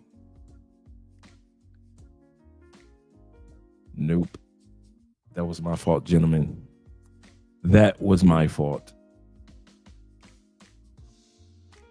Somehow, some way, I deleted the last part of the video. But I do have another video that I want to show you guys.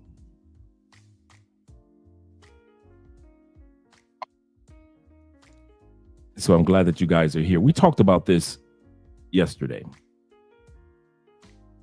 when we were talking about the new law that's out. Shout out to Theo in the building. When we talked about the new law that's out, right? And one of the things that I mentioned that a lot of people don't know, that the divorce rate for those that are passport bros, blue book gentlemen, expats, those that are married to somebody from a foreign country, our divorce rate is only, shout out to Theo once again, 20%. That's it. A lot of people think that our divorce rate is higher because you see boyfriends and girlfriends break up. You know, my man, you know, my woman relationships break up with interracial couples. So you think that, yeah, a lot of people think that our divorce rate is higher than that, and it's not. Interracial, international couples relationships last longer than most, at least 2 to 3 times most than people that live domestically. I'll say that again. Those of you who live domestically, y'all have I think it's 51, 57, or 60% chance of a divorce. That's 3 times the amount of those of us that don't live in the same, that didn't meet each other in the same country and are married. We're a foreigner married a foreigner. We're at, like Ronan said, 15 to 20%. Absolutely correct. I'm about to play that video for us, gentlemen. My bag about this one. I gotta do another part 3 for this one. I don't know, what was I thinking when I did the editing? What was I thinking?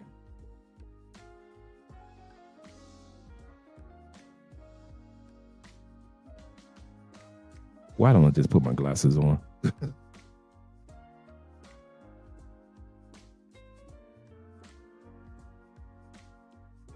Let's see.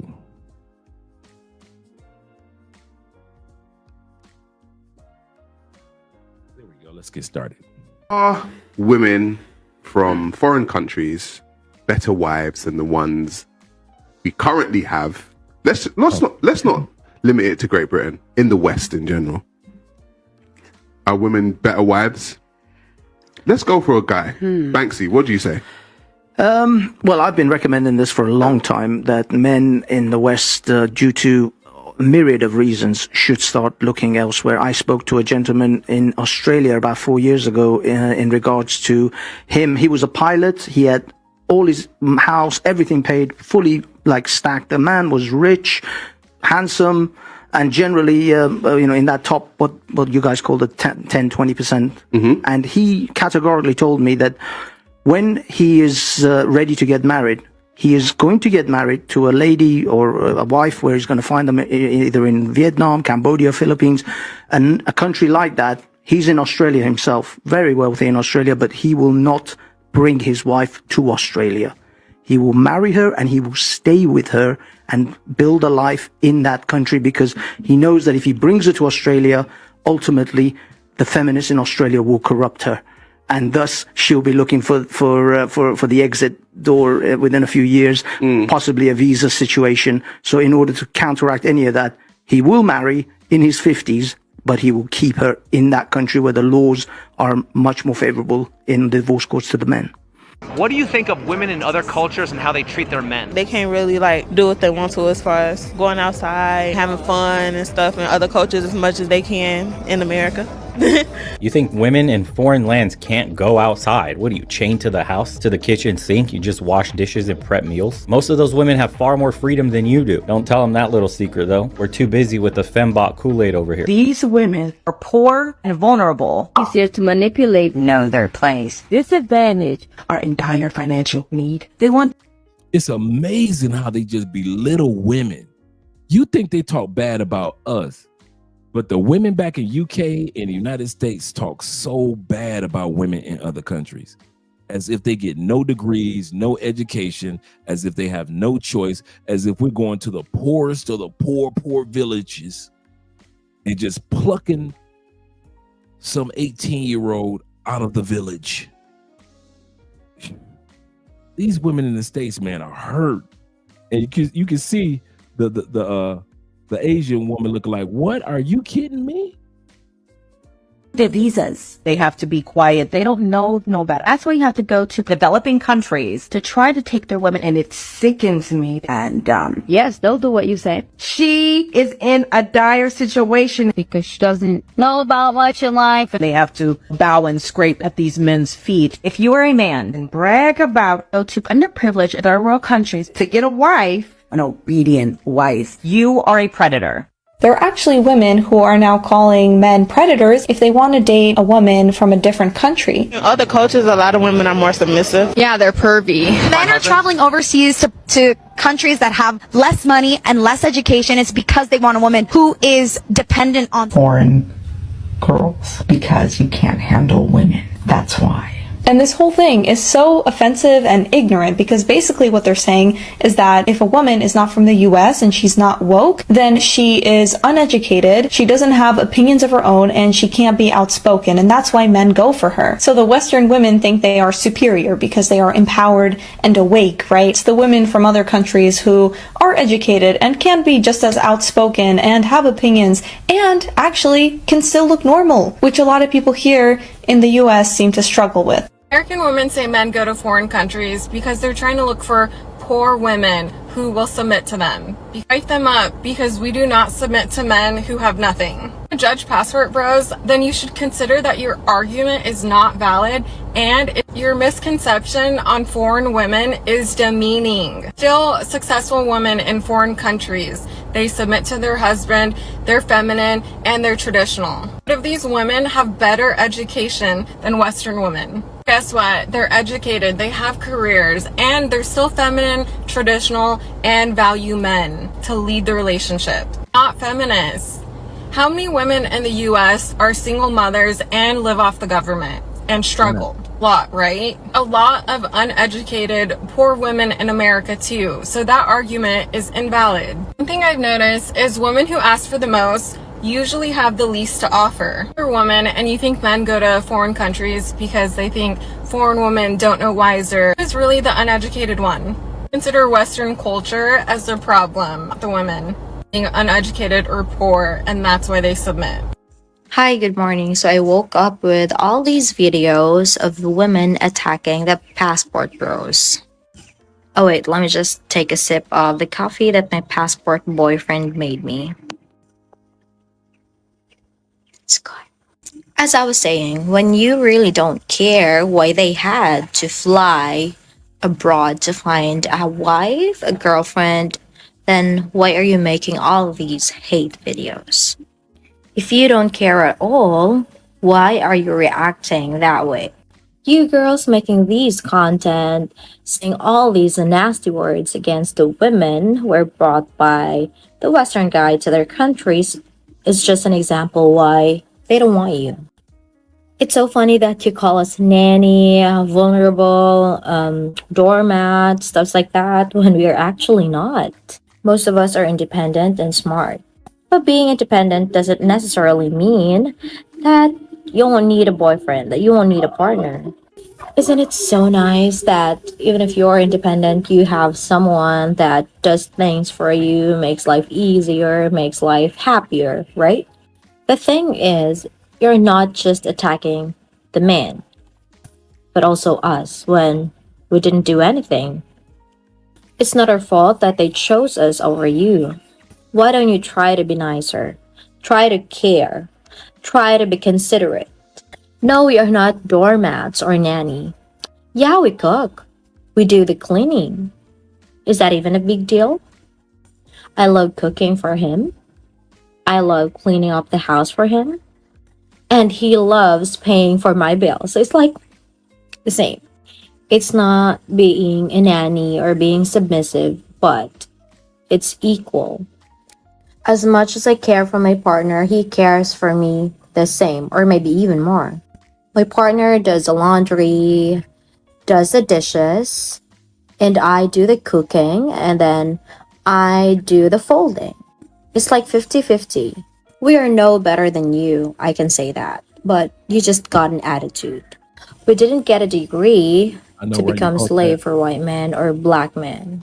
This is just how we are raised. It is our culture to take care of a man. If it doesn't apply to you, we can't do anything about it. But attacking these men and us will never be pleasant. Just so you know, the more you hate us, the more you say nasty thing about us, it makes them more interested on getting one of us. Okay, good morning. All right now. Passport bros. They're allegedly getting passports and traveling to different countries to find mates, women to marry, who have values that they admire.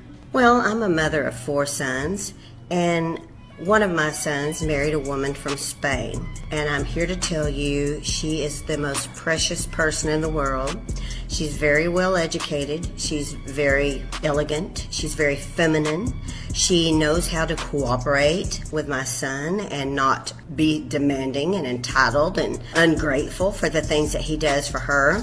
Well, women in America have grown so entitled and so demanding that they think they can do anything they want to do and get away with it, treat a man any way they want to treat him, and even denigrate him when they weigh 300 pounds and he wants someone who looks feminine, who behaves feminine, who takes care of herself. I'm going to encourage my other sons who are not married to get a passport. You see, moms with sons, they get it. And I think we're going to see a lot more of this, of moms kind of silently in private telling their sons, hey, maybe go look for a woman in a different country. So I'm just curious as to why so many modern women are confused as to why men are leaving. You know, why we have the passport bros and men who are deciding to look for women elsewhere. A lot of women are asking the question, why? And some of them seem so oblivious to the point where they really don't get it.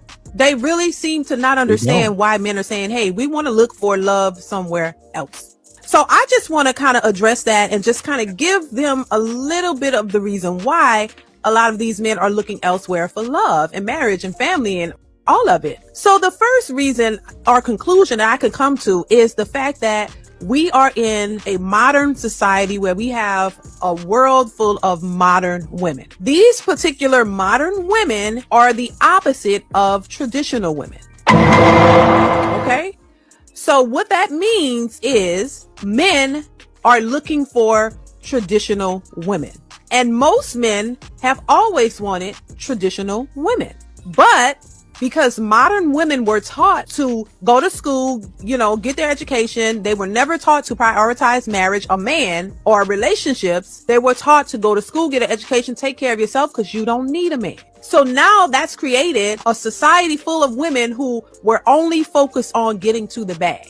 Their education, getting a job, taking care of themselves, not prioritizing a man. They were to focus on marriage, prioritizing a relationship, a man, a family, any of that.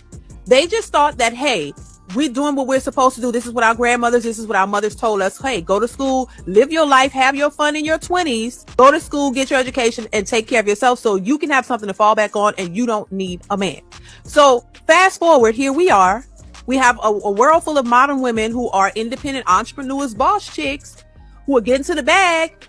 They don't need no man, right? But for a lot of these women, this entrepreneur, boss chick, independent woman lifestyle is not working out the way they planned. Because when you choose that, that means there's a chance, a big chance that you may not ever get married. You may not ever have that family structure, that home, that 2-parent home. The majority of these women become single mothers because during that, have your fun in your 20s stage, they're having sex, right? And you're going through multiple different relationships, but not understanding that men value certain things when they're looking for wives. See, these women who had fun in their 20s, and then when they hit their 30s and 40s, they were not prepared for that because nobody told you what hitting the wall looks like. A lot of women mess up because now, don't prioritize a man, but you still end up with one. You still end up caring for somebody or loving somebody, get in a relationship with somebody, but it's not your husband. It's nothing that's long term. So what happens? You end up having several different relationships that you deem toxic, and and your heart is broken, and you've gone through this and that and that. And so what it does, it's giving you a negative experience in life when it comes to relationships, even though you were not prepared for that. You were told to have your fun, just have your fun and get your education and take care of yourself. You were never taught how to be in a relationship. You were never taught how to treat a man, how to love a man. So you still end up in relationships that fail over and over and over again. Also, going forward, we really need to stop trying to shame men into accepting something that they just don't want. And before DD goes any further, that's one of the reasons why the sisters in the States are bitter with you guys. I'm going to say this. If you think the sisters in UK, Canada, Australia, and the States, the ladies in these countries are happy as their relationships with Pookie's, Ray Ray, and Man Man continue to falter. Now they got a baby by Man Man. Now they had another baby by Pookie 2 years later. And here you go with the audacity to go to another country and have peace and enjoy life and see options that you have with different women around the world. They look at you like, who the hell are you to not have tempestuous, destructive relationships like they do while they're back in the States? So a lot of women complain about you because they are envious of you. I would be envious of somebody if I wanted a solid relationship and I just couldn't find it, and I was a person that just was of self-destructive behavior, I'd be envious too. I'd envy you guys. These women get in relationships in a country where it's 60% divorce rate. You as a passport bro, you got a 20% divorce rate if you get married. You think they ain't jealous of that? You think they're not jealous of all you black men that they were like the black brothers, the kings, we're gonna be together, black love. And you take that same mentality of you didn't want to marry any of them in the States. You sexed them, you had fun with them, you partied with them, you tried to have relationships, it didn't work, and then you left. And you didn't go to another state and marry a sister. No, you went to another country and found peace with a woman from another culture. These women hate to see that. While their relationships back home is faltering and they're getting fatter, you're becoming more successful and at peace. And they can't stand you for it. Women have to accept the fact that, hey, we've been taught wrong. We've been sold a certain set of rules, and a lot of women ran with it. And now it's the very thing that's holding them back from getting or achieving the things that they say they want as it relates to husbands and relationships. These women will do everything in their power to not take responsibility. Like, literally will do everything in y'all power to not have to look inward and be like, am I the problem? So this is a new thing going around called passport bros. And what it basically is that men of means and who have status and options are no longer looking for women inside of the United States. They're going outside of the country to find girlfriends, wives, whatever. And there are women who are supremely upset about this and go online and bash them and call them abusers and predators and this, that, and the third. Have you ever wondered why these men are leaving? It's probably because of attitude like that. Instead of asking yourselves, like, why are they choosing to go outside of the country to look for a wife or choosing to go outside of the country to look for a woman? When I'm like right here, you gotta ask, you don't ask yourselves, like, am I agreeable? Am I what a man like that, a man of means, status, wealth, power, am I something that he would want? Do I know what that kind of man even wants? How many podcasts, how many times are men gonna tell women that we don't want women who act like men before y'all just accept it and start acting like women? We don't want to be berated because we want a feminine woman. We don't want to be told that we're wrong because we want a woman who is agreeable, because we want a woman who's on our program. Instead of y'all just going against the grain, how about you just fucking be like, you know what? Damn, all right, I give up. Y'all are so prideful and so egotistical. You think that being obstinate, the very thing that we say we don't want, is the very thing that's going to break us down and be like, all right, fine. I want that. I want you. No, it's not. And until y'all just give in and act the way that these men want you to act, because I guarantee you the benefits to acting that way and the benefits to being that way far outstrip any of the made up cons that you've made in your head. There's no benefit to being a masculine woman if you want a masculine man. You are doing nothing but shooting yourself in your own foot. Wake up, drink the coffee, it'll make you feel better. Men of means, men in positions of power, men of wealth, status, these passport bros, they want feminine women who are going to be agreeable, who are going to cook, clean, give them the yum yum when they want it, and who are not going to be a headache in their life. And in return, you know what those women get? They get that queen treatment. They're not being abused, and they go online, they tell these women this all the time, that they're not being abused. In fact, they're being elevated out of the situations that they're in, and they're happy about it. Stop pushing your narrative on these women. These women are happy. They are. Before he goes any further, he made a great statement right there. He said, these women are giving these men what they want, which is the femininity. And in exchange, these women who may be on one level, and I'm paraphrasing, are being elevated to another level just from being with you guys. You're getting what you want as far as the peace, as far as the connection, as far as the femininity, as far as the respect, as far as, all that comes along with being in the relationship with the person that you're in a relationship with in another country. And in exchange, one of the benefits of being with you is not just love, not just togetherness, but also, yes, because you're American or because you're Canadian or because you're Australian or because of whatever westernized country you're from, you come with the benefit of elevation. And it's not necessarily only monetary. Some of you guys have introduced women to business that never thought that they could do that. They never thought they can get off into tech. And you introduced her to that. They never thought about e-commerce. They never thought about their own book, or they never thought about their own business opportunities or other opportunities that are out there. But because you as an American were raised, or Canadian was raised with a business mindset, and they're sitting back and they're watching you accomplish this, the ups and downs, the ins and outs, it helps to elevate their desire for what they want to have. So now both of you are living the American dream outside of America. She starts to realize, I thought I needed America. Come on, guys. Some of you guys can attest to what I'm saying. Some of you guys met a woman that thought she needed America. Just like us who were born in America thought we needed America. She thought in order to be successful, you get your opportunity, you move to the United States, or you move to Canada, or you move to UK, and you get the educational opportunity, you do this, you do that, and I'll be successful as long as I can make it to America, or as long as I can make it to UK, or as long as I can make it to Canada or Australia, right? They actually believe that. They were raised, girl, you got to get to America.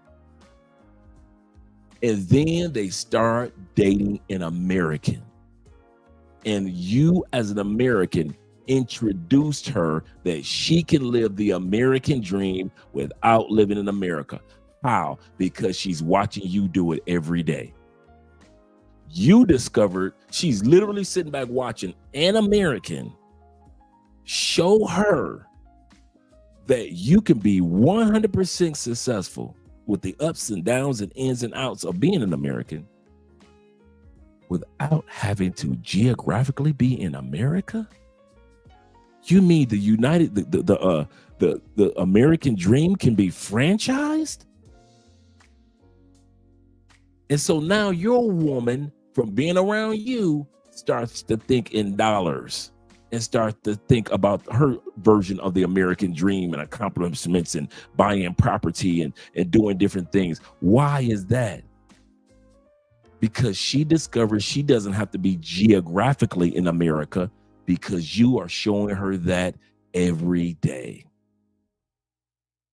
You're elevating her just from doing what you're doing, just being you, just being the good guy that you are, is helping to elevate these women to use the education that they have in their countries. Because I have, like, such as you got individuals such as Andrea that has her bachelor's, and you guys have women that are very educated and goal-oriented in your countries. They take that and they couple it with what you are showing them, and all of a sudden, both of you are elevating. You're elevating when it comes to peace, love, comfort, submissiveness, a feminine woman, and she's elevating by having an example of the American dream without ever having to live in America. Because all they ever want from America is what? The money. So if you can show her how to live the American dream outside of America, most women won't leave their country. I'm gonna say that again. Most guys don't realize, if you can show your woman by example or show her hands-on how to live the American dream without having to cross a border, most women like, wait a minute, I can make a wage that's better than my country without having to leave my country? You mean I don't have to cross a border? I don't have to deal with ICE? And yet I can still make USD landing into my bank account? Show me. And you start to show her. And the last thing that's on her mind now is going to America. Why? Because now she's making 2, 3, 4 times the national wages of whatever person what the average person makes in their home country. Once again, the only reason many women that do, not all, but do want to go to the United States is because they're like, I'm trying to get them dollars. Now, if you can help me make them dollars before I leave and go to the States, I'd never leave. And they won't. They love their flags. They love their country. And so when this brother talks about elevation, he's 100% correct. With all you positive dudes, that's what you do for some of these women. They elevate you in one area and you elevate them in another area. And it all works itself out.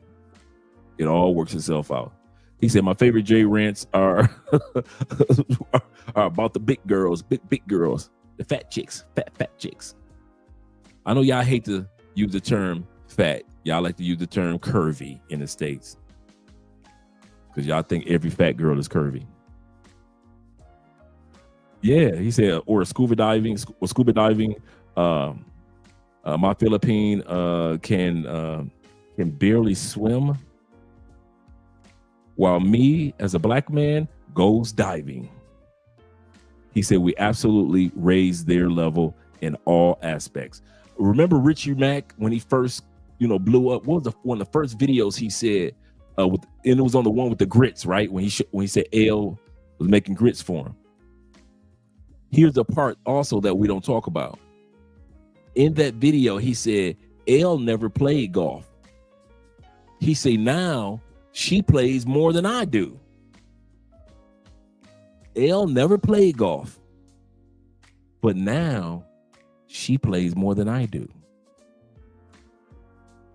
When done right, we can elevate the people in our lives just by being examples. America is hell of a drug. It's a hell of a drug for real, with wicked side effects. And it is made to hook people forever and talk down on others who try to escape. And now we got scuba certified right there. Shout out to you. Shout out to all you scuba divers out there. Appreciate you, brothers, being in the field. T-Mac, who does it all, the most interesting man in the world. Appreciate you, brother. Let's go back to the video.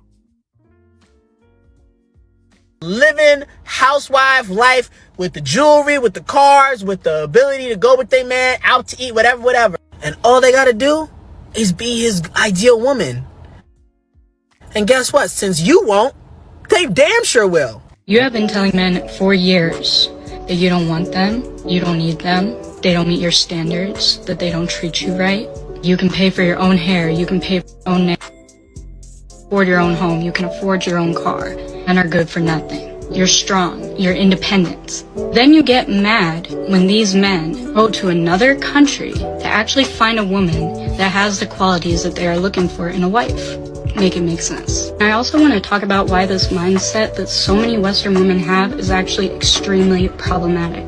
Because not only are you putting down the men who are going overseas with pure intentions, you're also putting down the woman from these other countries solely off of the fact that they were not brought up in a Western culture. Because you're calling them uneducated, you're calling them poor, you're calling them weak, you're calling them vulnerable. You're creating a superiority complex where you are at the top and women from all these other countries are at the bottom. Now let me tell you something. If you were really superior, the men would not be leaving. And you would not be single. Damn! Sensational. So this lady is going viral for actually that she divorced the love of her life for one reason, because she wanted more money. That's love in the States. That's the black love that y'all want us to stay in the States for.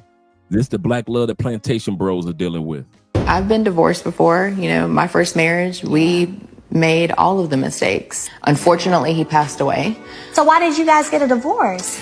Because I really wanted something different. It's very unfortunate because he was the most loving, kind person. I had all the love and support that I could have ever wanted. But I think I went through a period wanting money. Like I wanted to be with someone and be at a different level. And I saw him work all of the time.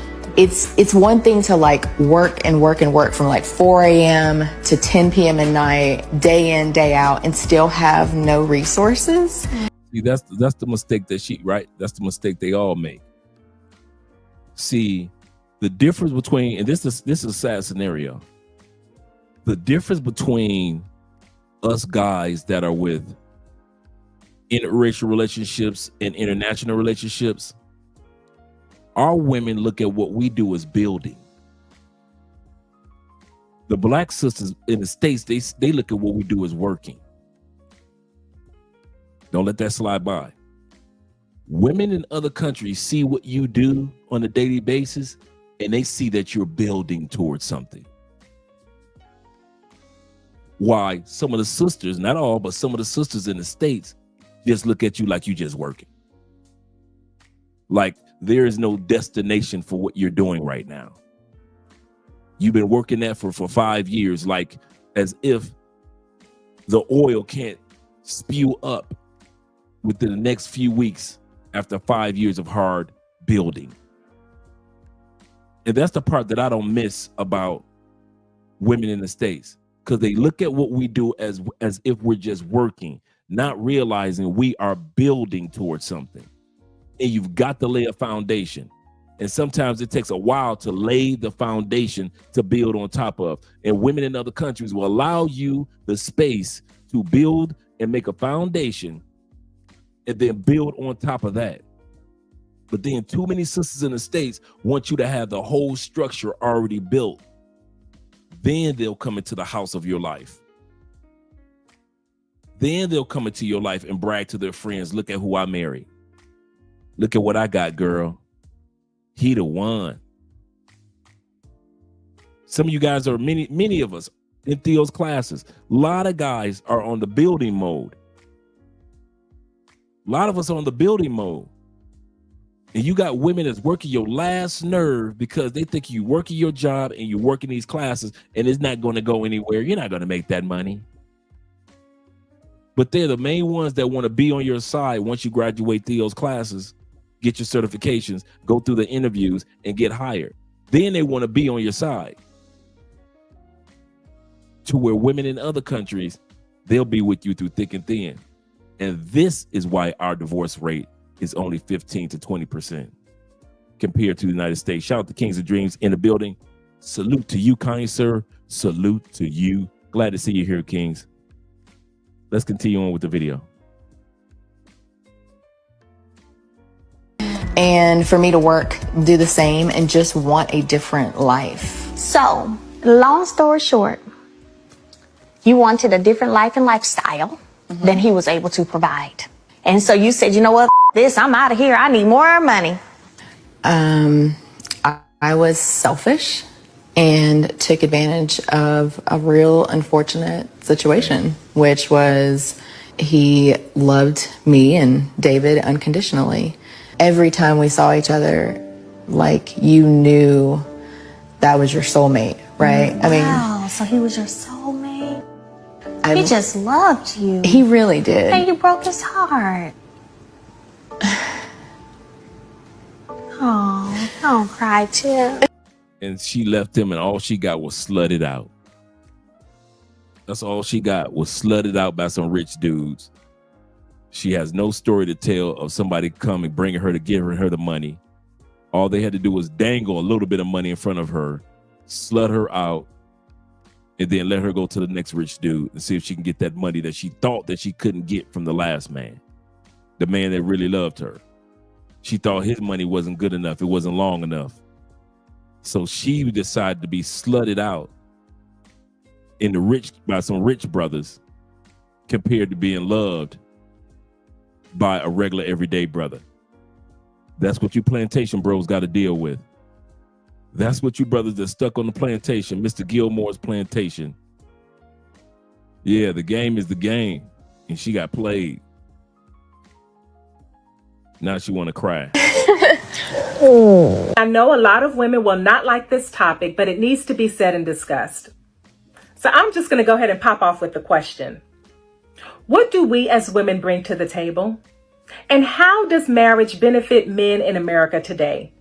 Yes, I did say, what do we as women bring to the table? And no, we are not the table.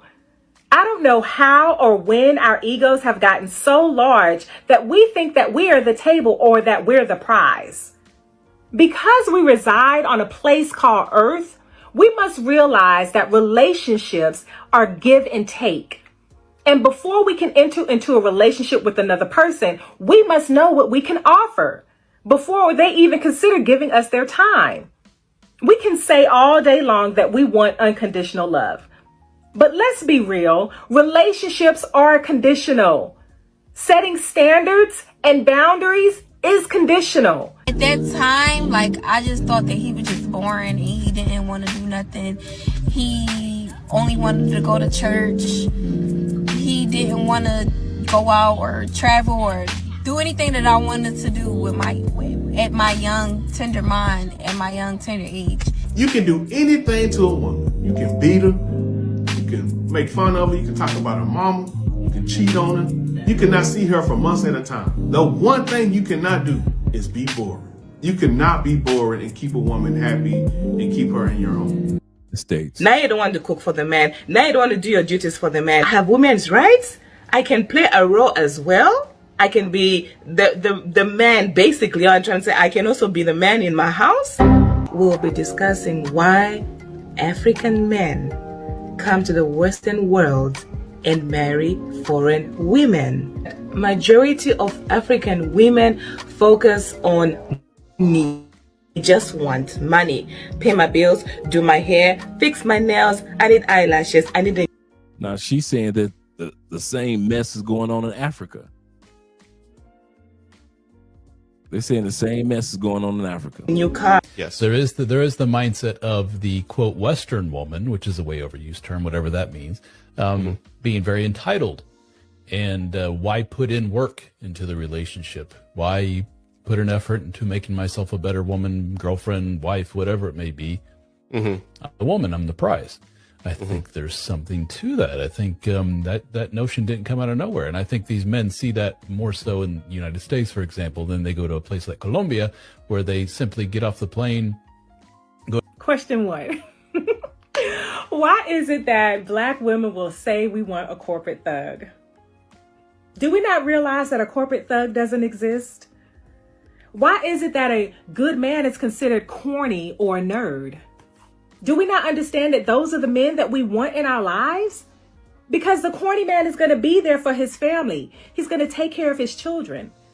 The corny man is going to make sure that he remembers your birthday, your anniversary, or the day that you met.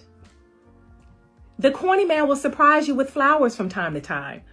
The corny man is going to be down with you through thick and thin and when things get rough. Before we go any further, shout out to my man, Laquan, over on the Cash App with the $3 love, as well as the $10 love over on PayPal. Appreciate you, brother. Appreciate you. And shout out to Darwin. No, shout out to Lawrence with the $10 love yesterday. Appreciate you guys. The nerd is usually the man with the high income. He's usually intelligent and he's going to think things through before he makes a move. The nerd is usually the man who is calculating his next move to ensure the best outcome for his family and his situation. But we don't want that. We want drama. You would always hear guys like, oh yeah, I only date foreigners. Mm-hmm. Like I used to hear that all the time. Trey Songz got a song called Foreign. Like it's not a new thought.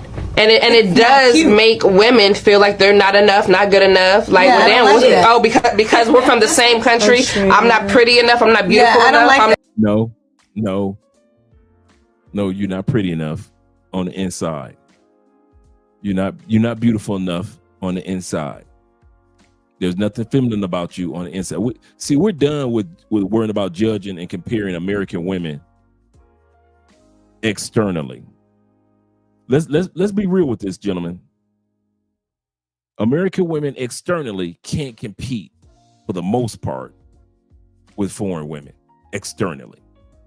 They cannot compete with them long legs of them European girls in Germany, Europe, France, the Netherlands. They cannot compete with them blonde, blue-eyed girls. Hell no. Them 6-footers, hell no.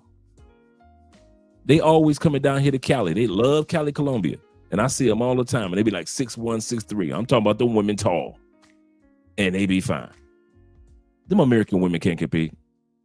They can't compete with them fine sisters from different parts of Africa. They can't compete with Ethiopian women. We got some attractive women in the United States, but they cannot compete with them sisters in Ethiopia. Them sisters in South Africa. Them Kenyan sisters. Ugandan sister, Mongolia. Come on now. They can't compete with the Asian sisters. They do not look as good as them Philippine women. Them thick Thai women. The chocolate of the Cambodian women. They can't compete with that. They can't compete with that. They can't compete with the femininity of many of the Asian women in Hong Kong, Japan, China. They can't compete with that. Not on the external. Come on now, let's be real. So where are we talking about that American women or Canadian women or UK women, they just completely dropped the ball internally? They have very little femininity or feminine representatives. They don't know how to keep their mouth shut. They don't know how to be strategic with what they say and when they say it. They just don't get it. It's not about the physical only. You can't compete with the physical. So we take that off the table. What keeps dudes getting on these planes, let's be real, what's keeping guys getting on these planes going to these other countries is not just physical, but it's how that person treats you. It's her behavior. It's that soft side to her, that smile, that cooperation, that submissiveness, that friendliness, the humor. It's those things that also keep us getting on and off the plane. Yes, the women are beautiful, but that extra, that the part of the cake that's on the inside, the beauty is the frosting, but that soft cake on that spongy, that rich, when you put the fork through it and it just perfect. That's what women in other countries are like. The beauty is on the inside and not just on the outside. Yeah, that mentality, man. And these women in the United States, because they got bad mentality, they can't fathom the thought. They're like, what is it? Must be how they look. That's a part of it. A part of it. But the part that got us on the plane was the external beauty. The part that keeps us getting back on that plane is the internal, including the external beauty. We got on the plane because the beauty of the Venezuelan women.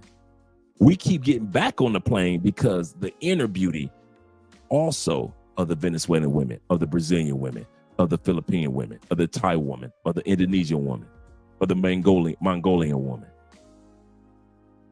the Ethiopian woman. They just don't know. They just don't know. They keep looking at the frosting on the outside and they think they just like, they want their cake and eat it too. Yes, we do. Yes, we do. Not exotic enough. That's not game to me. Yeah. Women that react really negatively towards passport bros, they probably kind of feel rejected and like their pool of men is getting smaller. And they're like, oh, why are you going overseas? Just always this shaming men for their preferences, for what they do, for what they don't want to do. Like there's so much of that going on. Your reaction was so positive. It's like, no, what's wrong with it? And then you described it and I said, well, yeah, that's sensible. But I think it's the label that just made me dismiss it all the time. Yeah, you had a very negative reaction to it. Well, mine was very positive from the start, but I really think it's because you look at it from the red pill perspective and I look at it from just a normal perspective. What's your advice for passport bros? My advice would be to just do what you want to do, live your life. Don't listen to people who judge you or shame you. It's your life, you only live once. The only thing I would say is before you make an important decision, obviously be careful, do your research, plan things out. If you meet someone, take your time, go on vacation a few times first before you actually move. But basically, what you want to do is what you can do. So just go for it. That's what I would say. A man said, me knowing I'm going to marry a foreign girl because they treat me better than American girls. He didn't say anything about looks. He talked about the internal treatment.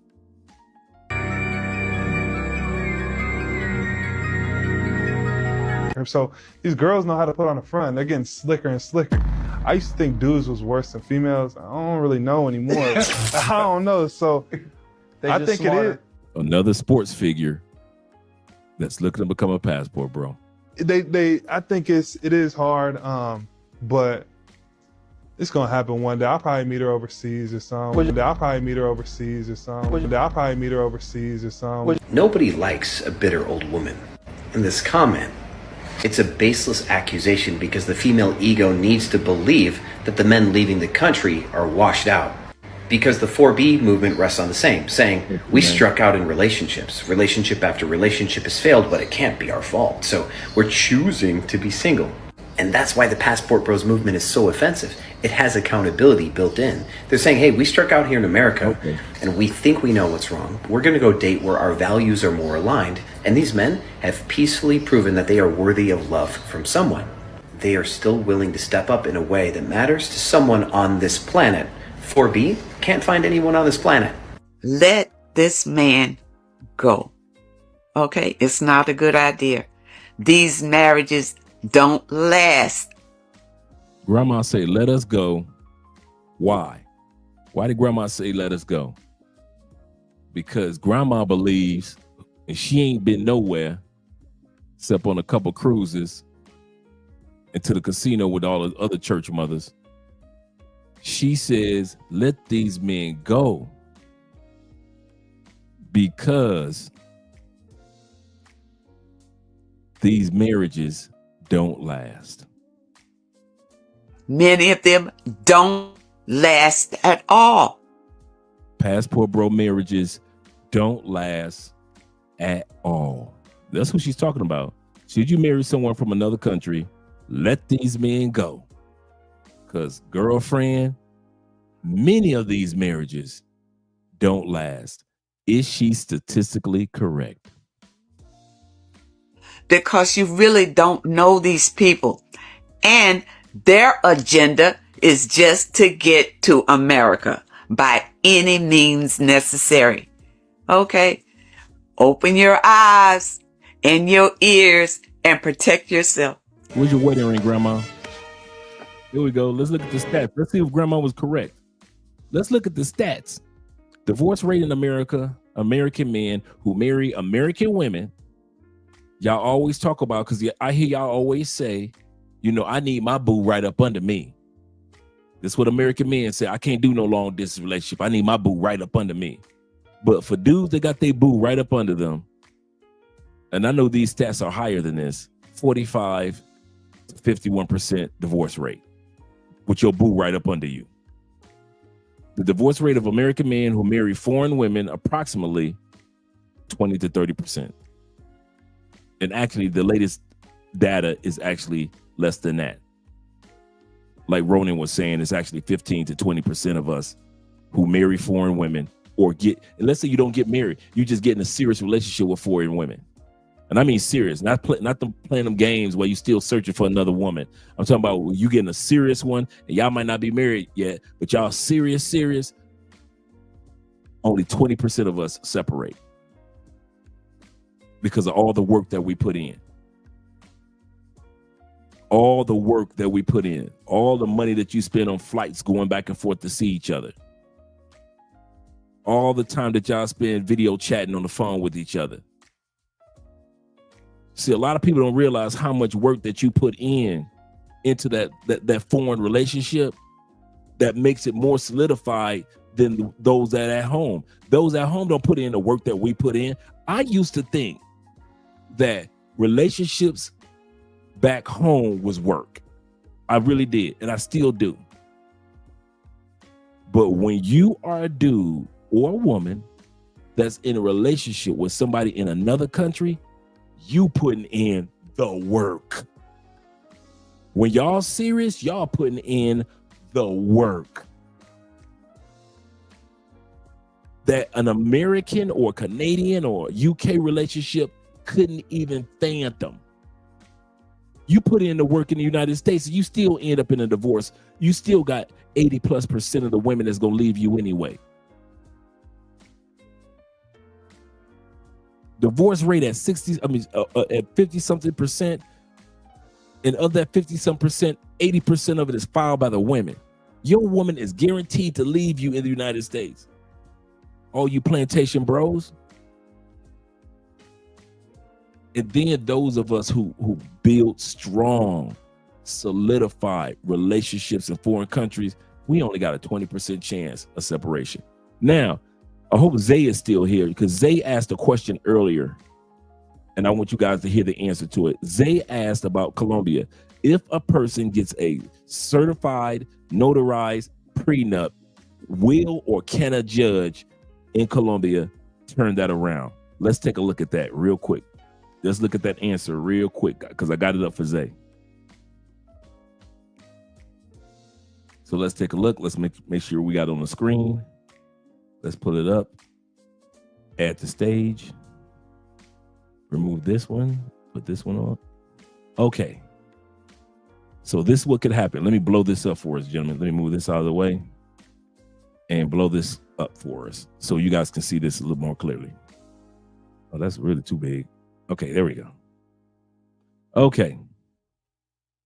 When it comes to in Colombia, can a prenuptial agreement in Colombia be reversed, modified, or declared invalid by a judge?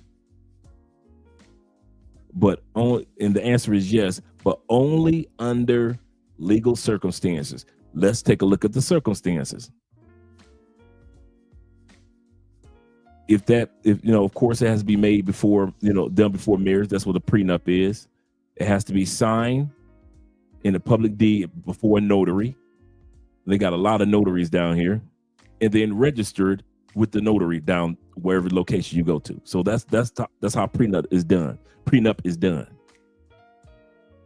A Colombian judge may reverse or void a prenup if, and a lot of these apply in the States as well, if it was not properly executed, meaning that some type of paperwork or something wasn't notarized or it wasn't registered like it should have been registered. Then a judge can have the right to reverse it if they didn't, if it wasn't registered or if it wasn't notarized. Number two, a judge can reverse it if it violates Colombian laws. In other words, inside of that prenup, there are clauses that are illegal or contrary to public order, making it invalid. So you got something that you got written inside that prenup that actually breaks the law. Like in your prenup, it says something crazy like, whatever it may be, but it's whatever you put in there is illegal in Colombia. Then the judge can turn it around. Number three, that the judge can say, yes, they could turn the prenup around. It was signed, like in the States, it was signed under duress, fraud, or misrepresentation.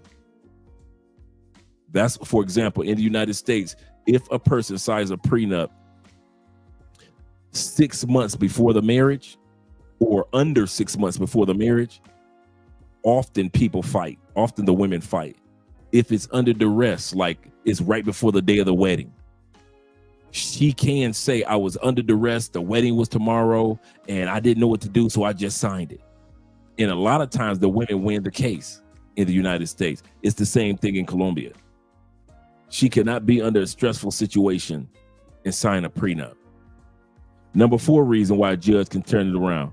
He said because the evidence of bad faith or hidden assets. In other words, signed a prenup, you said you have this many assets, she said she's got that many assets. Come to find out, you got 3 more houses in Bangladesh. The judge like, oh hell no, we're gonna make this prenup null and void. And the number 5 reason, unfairly harms one spouse in ways Colombian family law does not allow.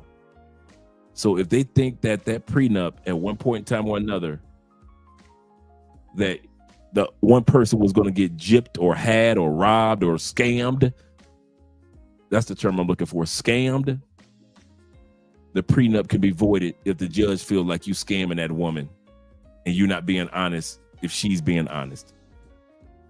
So those are the ways that a judge could turn it around. So yes, in Colombia, they could turn it around. And the steps that a judge would do is filing for the legal action. That's the first step. Then the judge will review the legal grounds to reverse your prenup. Number 3, notification of the other spouse to let the other spouse know that the judge is going to turn it around. Then the evidence is presented by you and the spouse, because the spouse is going to say, this is why I signed it. This is what was going on. So, hey, I'm trying to get this prenup null and void. And then the legal arguments take place between your attorneys. Then the judge makes his decision. And you, of course, you got the right to appeal. And the final registration. So that's what takes place when it comes to, in Colombia, can a judge reverse a notarized prenup? And we just looked at the reasons why and how the judge does it. And yes, the judge can do it because of all these reasons that we just looked at.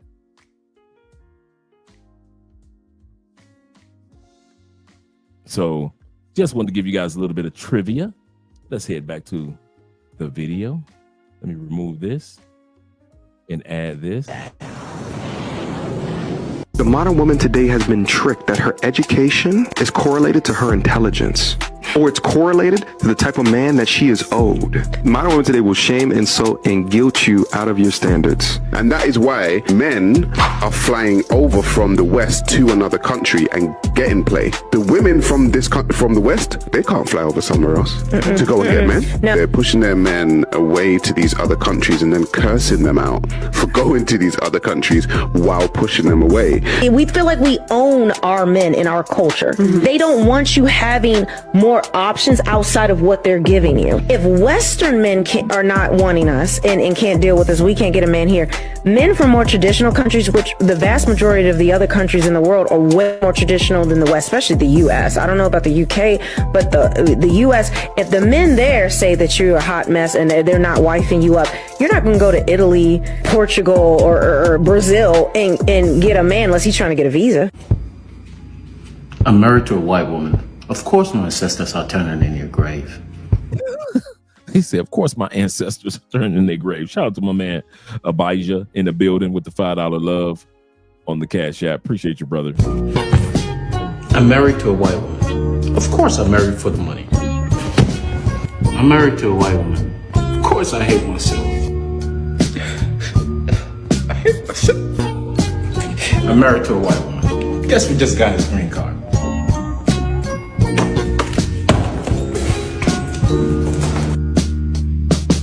I'm married to a white woman. Of course I hate black women. No. How about you can't make a joke like that? It's supposed to be a joke. It's a joke. I know, but not everyone's gonna get that one. Come on, you know I love black women. Like, I don't even have to explain myself. Like, I know you don't have to explain yourself to me. I get it, but I feel like that's taking it a little bit too far. That's it. We're done. We're done. You know, I gladly go. How you feel? And Ain't that how you feel when you get the right one in another country? Ain't that how you feel? I ain't talking about just getting one in another country, because we all can get one in another country. But you know, as time goes on and you know you got the right one. Oh man, that's how you feel. You feel like you just smooth as can be. it's so amazing to be loved. I'd follow you to the moon and the sky above. Well, actually,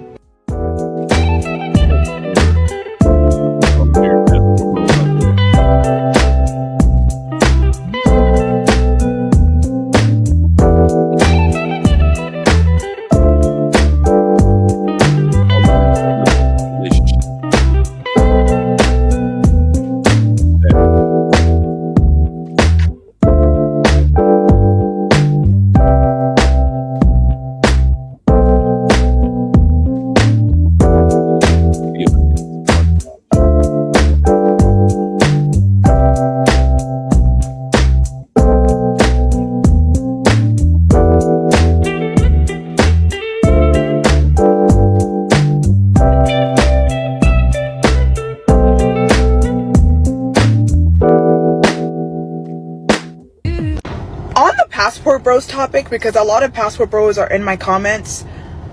All of the Passport Bro videos that I'm seeing, these men are Johns. These men are going to the country looking for a lady of the night. I don't see any of these men coming back with wedding rings, coming back with marriage certificates. They are looking for a one-time fun. They're looking for a lady to have fun for the night and then say goodbye. That's what they're looking for. They're not looking for wives.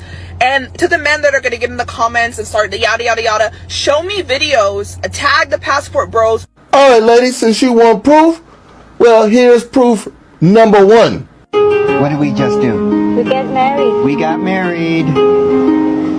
Now here's proof number two.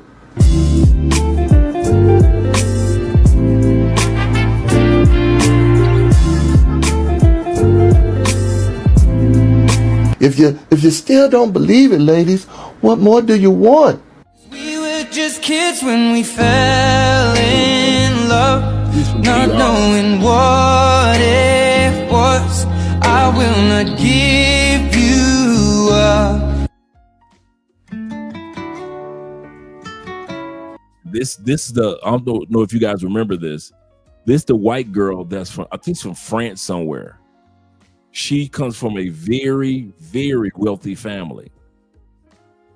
But she decided to move to China. Found her husband. They met online. He was a farmer in China. She's very well off, living the big life, the fancy life in Europe. Moved to China, fell in love, and decided to become a farm girl. And has gone viral in China on social media because she decided to do what some of the modern Chinese women wouldn't do. I'll say that again.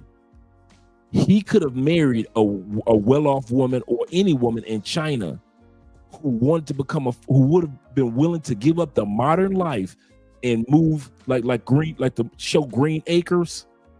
Shout out to all the people that's old enough to remember the show Green Acres when they moved from the city to the country. But he couldn't find a woman in China that wanted to give up the fancy life. He found one in Europe.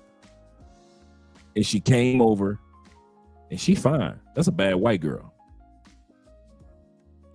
And she living a farm life and happy as can be.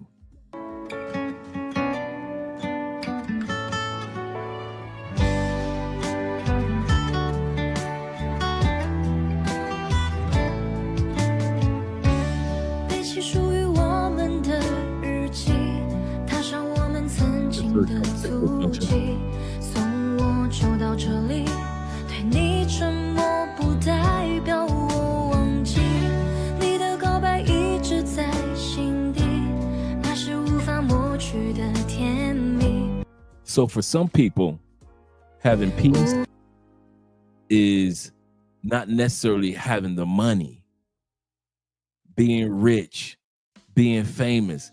For some people, they've been there, done that, and they want a simpler life. They want a simpler life, and they will die happier with that simpler life than a lot of people that are back home stressed the hell out.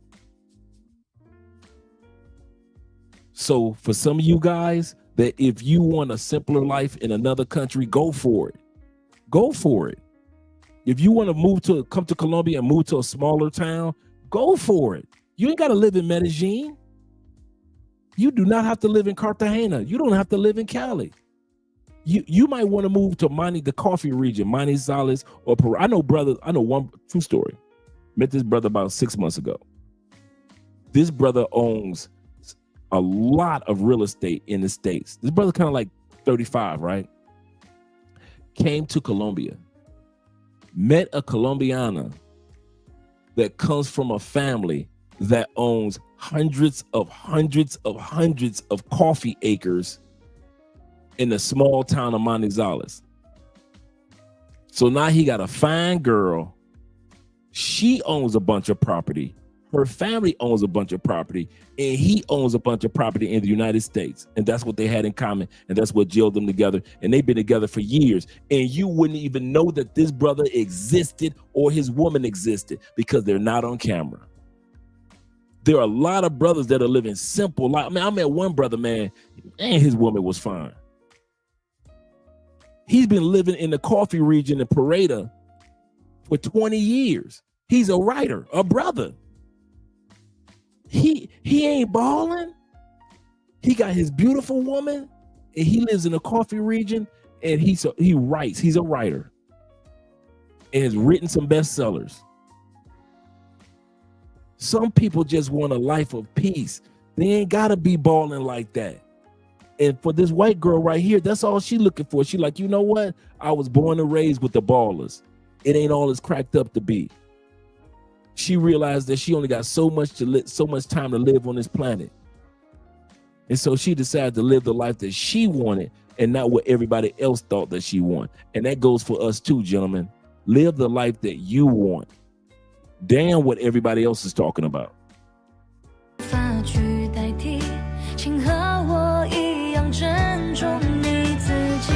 Alright guys, me and Robert have been together now for almost 8 years, so it's time to quiz him on Estonia. Blah. They've been together 8 years. Oh boy, here we go. Alright, baby. First question. Okay. What's the population of Estonia? Just over 1 million people. Okay, you want to take a guess? How much over? I'm gonna say 1.3 million people. Good job! What are the colors of Estonian flag in the right order? I'm gonna say blue, black, white. Yeah, there we go. Who is Estonia's president? Come on now, you know I don't know that.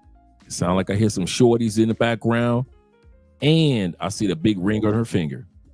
They better not be talking about American men and Canadian men don't want relationships. Yes, we do. We ain't got to be running around marrying everybody, but we want relationships. And that's what women in our home countries don't understand. How we enjoy being in relationships in other countries. It's a female though. Used to be a female, Okay, not used anymore. to be a female. Janus Shadeko. I didn't know that was That's my dad. Okay. What's Estonia's national flower? The national flower in Estonia is you, baby. Wow. Yeah, we in there. I'm feeling wrong. I'll be the flower. She be blooming on me, baby. How many tourists do you think visit Estonia every year? I'm gonna say 3 million. Okay, that's not a bad guess. Over 2 million. Yeah. Good job, baby. There you go. What is the most bought car brand in Estonia? Peugeot. Peugeot! It's a Peugeot! It's a Toyota. Why y'all messing with the Japanese? Peugeot! What is the median salary in Estonia? The median? Yeah, Like hourly or just yearly? monthly. $500 a month. That's just messed up, bro. Well, y'all don't be rolling like that. I know, but $500, 2,000 euros. Okay, my love. Airport OOTD. Oh wait, helicopter OOTD and then airport. What's OOTD?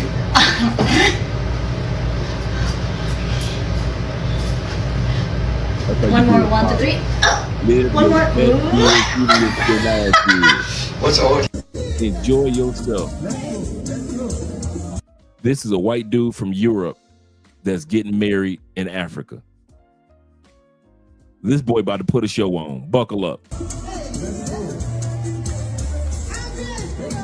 You can't tell him nothing, boy. You can't tell that white boy nothing.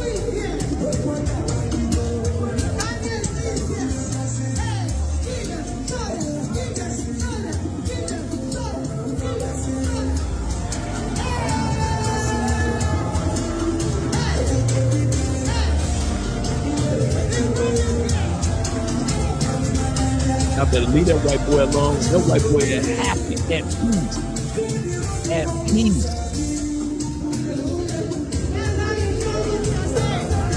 Come on now, white boy. You want to bamba? You wanna G with the big boys?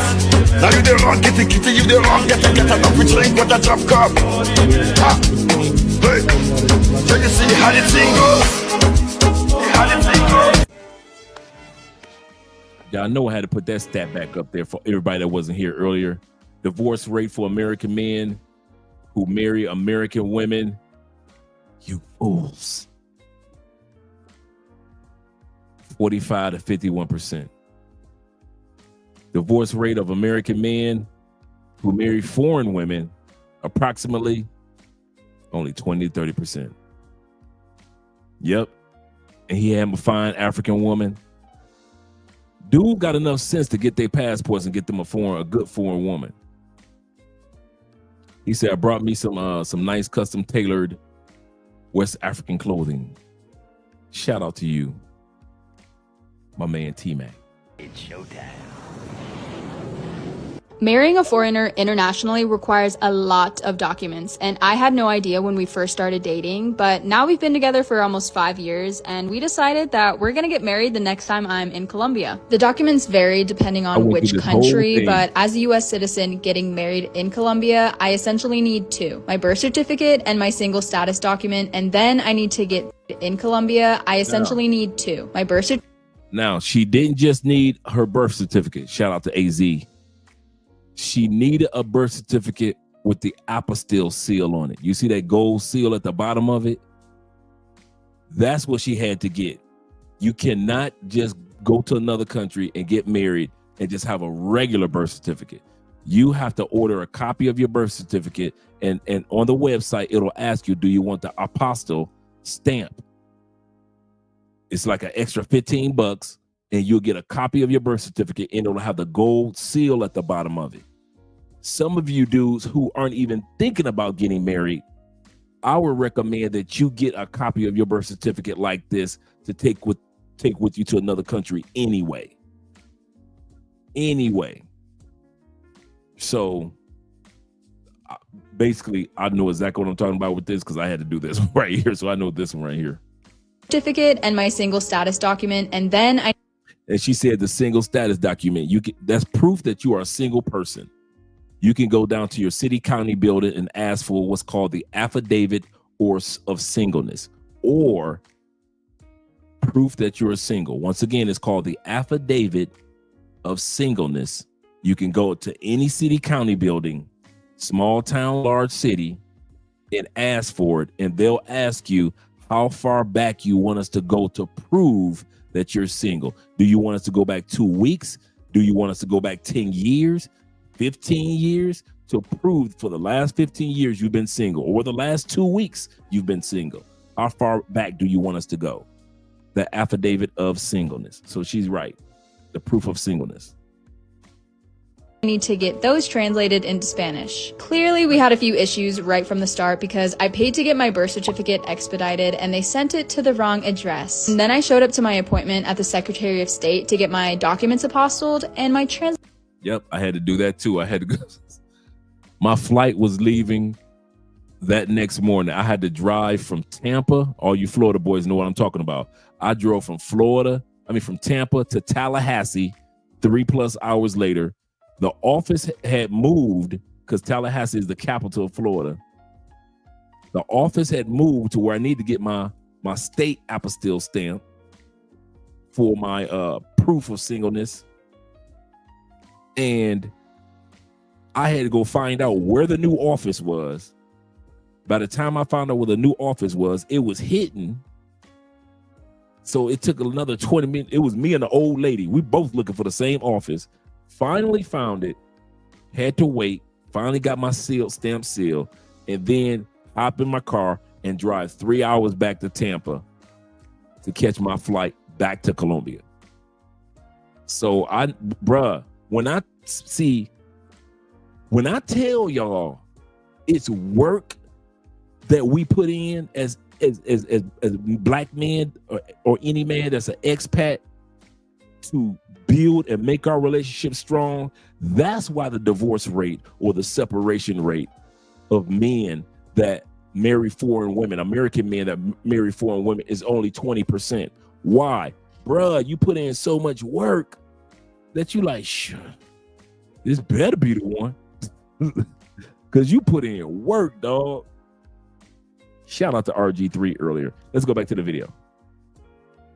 translated birth certificate had a few errors and was denied. So yeah, this is the reality of international marriage, and if you're on the same journey, best of luck. I want to share our process and be a resource for others applying for the CR1 visa because we decided to do this thing on our own. And I know this is a bold statement, but I'm manifesting that Jesus gets his green card and we're back in the US this year. My pronouns are USA.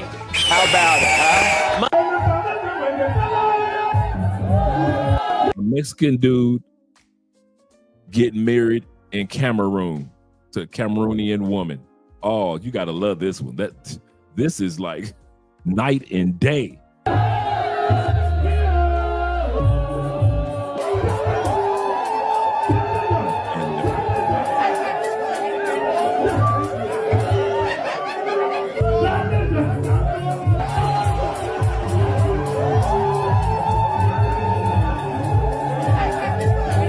I have a white girlfriend, so of course everybody thinks that she's French and I am the foreigner. I have a black boyfriend. Of course everyone thinks I'm together with him because of his big... I have a white girlfriend, so of course she doesn't know any spices. When she cooks, the only thing she knows is salt. I have a black boyfriend. Of course, he doesn't know how to swim. I have a white girlfriend, of course. I never understand why she wants to tan. I have a black boyfriend. Of course, his ass is bigger than mine. Keep dancing, they can't control. They're watching their... Yeah, I got a black boyfriend. Of course, his ass is bigger than mine. If ever you're worrying down, remember what mama told you. Brown skin girl, your skin just like pearls. Your back against the world. I'll never trade you for anybody else. Say brown skin. Look, somebody got to tell the truth about the real reason why y'all won't marry outside of your tribe, race, or ethnicity.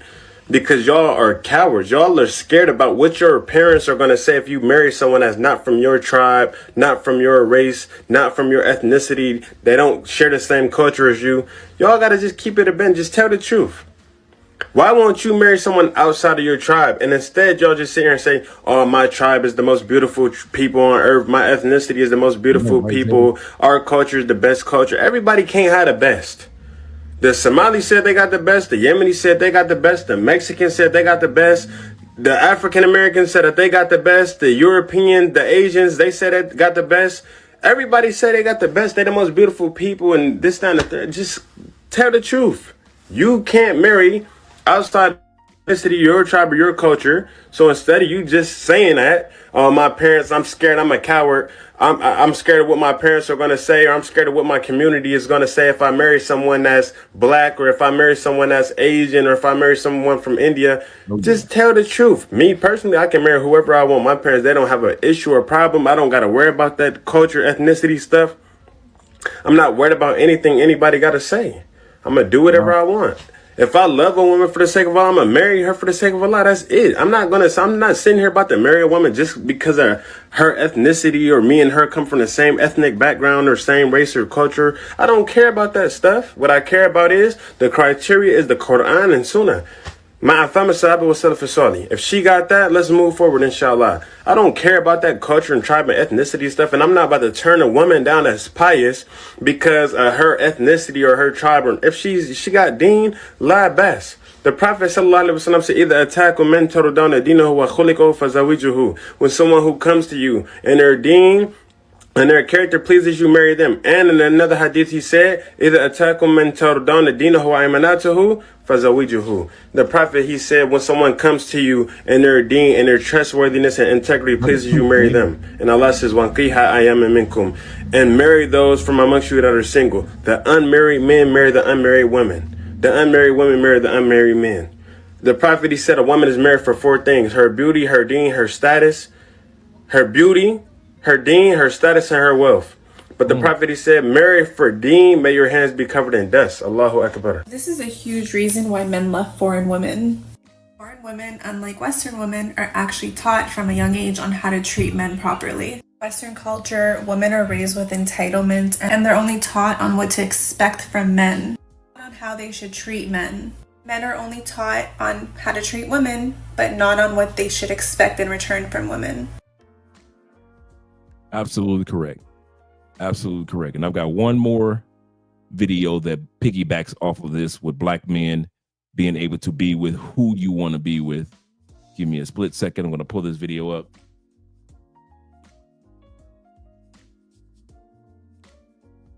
Give me a split second.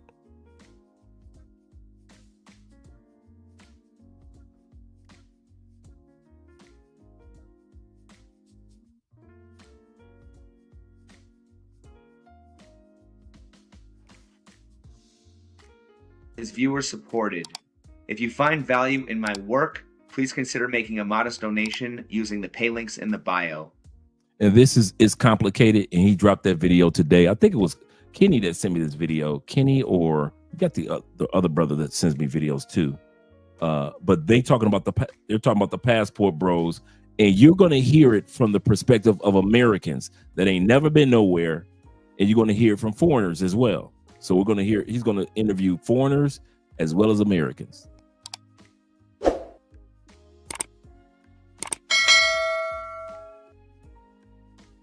What do you think of women in other cultures and how they treat their men?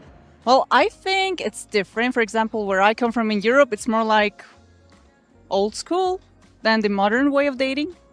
I think women in other cultures, I just think that they are a little bit more submissive than the women in America. Do you think they treat their men better because they're forced to or because they want to? I think because they're forced to. They get abused, and like they can't even wear their real hair. They have to cover their hairs up and stuff like that. Do you think those a black woman in the United States is gonna try to talk about women in other countries, talking about they can't wear their real hair and they cover up their heads? Okay, let me let that one go. women are ignorant slaves, or do you think they're happy? I think a mixture of both. It seems like they're forced to, but because it's a different culture, they kind of want to. The culture is family oriented, so they did want to. Do you think those women are ignorant slaves, or are they happy? No, I think they're happy, definitely. What's the difference between Western women philosophy versus Eastern women philosophy? Western women philosophy is more the feminine side and independence, whereas the Eastern side is more on religious values, I guess. Western women philosophy is more self-centered. I think Eastern women, it's kind of family oriented, so they don't just think about themselves, they think about the family, they think about other stuff other than themselves. The difference is Western women feel like they can do whatever they want. They don't care about what a man says. And Eastern, they feel like they have to do what a man says. Which country treats their women best? I would say, I don't think anywhere treats their woman best. Let's be real. Not America, not nowhere, honestly. What do you think of American women and how they treat their men? Horrible. Can you be more specific? American women are stupid. And I don't know, they're uncultured and I don't know, rude. I think American women play with men's feelings, and I think they have really high standards and are very picky. I think American women, they're very cold, and that's why American men, they prefer Latina women. I mean, it's tough for me to say, but I'd say from what I've seen, it can be unfair because a lot of them will leave with half of the stuff that the man owns if things go bad, and they're very quick to leave. So, yeah. What are your thoughts on the passport bros? I think it's a cool concept. I think if you want to be with someone and you don't like her 100%, or if you don't find your people in one place, I think it's awesome that you travel overseas to get what you want, obviously, yeah. Why do American men travel overseas to find a wife, but men from overseas don't travel to America to find a wife? Because women know their worth over here, more exposed to resources. I think women in the US are very empowered money-wise, so they don't need a man to save them. I think the passport is definitely an advantage. When they have the American passport, they can easily get women over there than vice versa. The women believe, oh, if he comes all the way to America, he has to be worth something. I mean, comes to a different country, he has to be worth something. Why don't women from America want to travel overseas to find a husband? Because they're lazy? They have everything here. I think it's a first world country, so a lot of guys are like up to their standards in a lot of ways. If men are more likely to travel to find love, why do women think men are lazy when it comes to relationships? I feel like that has a lot to do with our culture. Men travel to different countries because the culture is different. Why do you think that women don't do that as much as men do? Because women don't need men. The independent woman who doesn't need a man? Men are way more passionate about finding the hot woman. And American women are too cold and they're too boring. And that's the truth. Like men coming into the Philippines, for example, they like to get or find like submissive, mostly young wives. I feel like that's what I see a lot on social media. Or they expect them to be that way. Yeah. I mean, women in other countries are better than here. Exactly like your last question. American women are not the best. So, you know, they go out of the country to... Let's pause and go back to what these women were saying before you hear what the sisters have to say, because it's going to be talking. Young wives, I feel like that's what I see a lot on social media. Or they expect them to be that way. Yeah. I mean... So they were talking about women in the Philippines being submissive. to their man, which in many countries, traditionally, they're raised to be there for their families. Here in Colombia, as well as other countries, as well as Southeast Asia, women are raised at a young age to be there for their dads, their brothers, uncles. So by the time they get to us, they're already accustomed to being cooperative, submissive, family oriented, not because of us, but because of the family, how the value of the family. And I'll tell you what I mean by that. Some of you guys that are in Southeast Asia and some of you guys that are in Asia right now can attest, because I can attest to this, and some of you guys in Brazil can attest to this. Put a 1 in the comment section if you notice that your girlfriend or your wife or your spouse or that special person that you're dealing with in this foreign country, in which American women want to call it submissiveness, she does that for all the males in her life. Everything she does for you, she does for her brother. Everything that women in the United States call submissive, they do that for their daddy. Everything that your girl does for you, she does it for her uncle. If one of your friends come over and y'all need a drink, she gonna make a drink for you, her, and your friend. So when women in the United States, they're submissive, no, they're traditional and they care about family and they have good hearts. And women in the United States aren't used to doing stuff that you would do for your daddy, your uncle, your man, your male co-worker, your male friends. They ain't used to that. I just want to put that out there for all you guys that think that we got these foreign women and that they only cater to us. Y'all got the game twisted. Let Andrea's brother walk up in here. She will cook for him just as fast as she cooked for me. Let her dad walk up in here. She'll cook for him as much as she'll cook for me. Let any of her male friends walk up in here that she really cool with. Andrea will take care of them and make sure that they're taken care of, just like for me. I realized I wasn't so special. I'm special like the husband love, but the traditional and the caring, the family dynamic, everybody gets that love from Andrea. Every male, her uncles, family, the male friends of the family, all the women in the family are like that. It's not just Andrea. All the women in the family are like that. I go over to the family event. I'm not allowed in the kitchen. I am not allowed in the kitchen. If I'm thirsty, the ladies will bring me and pour my beer and make sure I got it, whatever I need. Yeah. But they do that for all the men in the room. Ain't none of us men allowed in the room. The cousins, the male cousins, the uncles, the fathers, ain't none of us allowed in the kitchen. We could be sitting up there thirsty. The ladies will bring it. Open up the beers and they'll bring it to us. But if you listen to these women right here, they try to sell Americans. They try to sell it as these women are only doing this for us because they want something from us.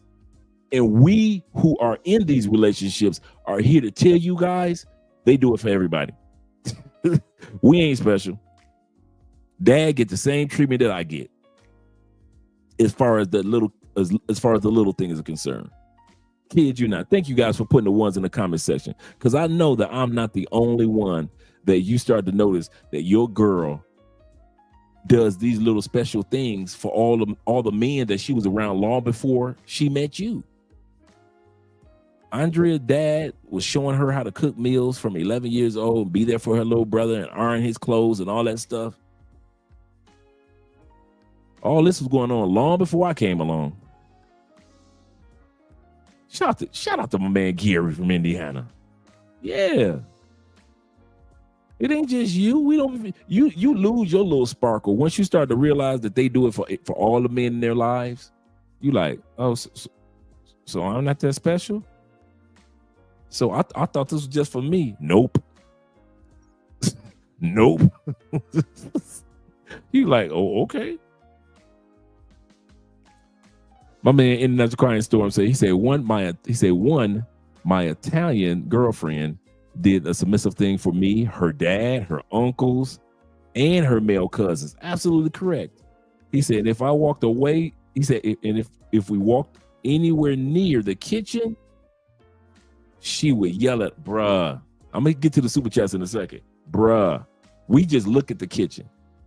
But us men, we know we ain't got no business even. The ladies be in there talking, gossiping, cooking, and bruh, you can glance in there. And they'll turn around every once in a while and say, y'all want a beer? Y'all need anything?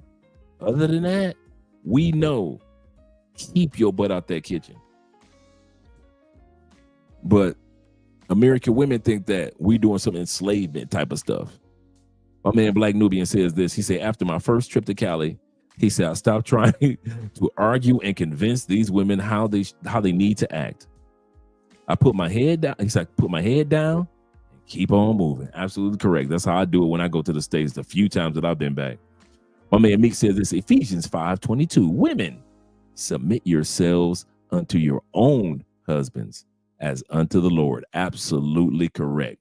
There's nothing wrong with that submissiveness. Ronan said, the fam is always sending things to eat. I'm telling you, Dre, thank you. Thank you. Dude, I get spoiled by Andrea's mom. I get spoiled by Andrea's grandma. I get spoiled by Andrea's aunts. The aunts spoil their husbands. Everybody get the love. You would think that based off of how American women talk about foreign women, that we got these women chained to a stove. And we only unchain them to chain them to a bed, and then we chain them to a stove again. You listen to these American women, man. Don't be listening to these American women. They don't know what they're talking about. And that's a quiet storm. He said, fellas, I swear, I didn't think Dre would say anything about the kitchen. I promise. Seriously, man. Shout out to Theo. See, Theo knows.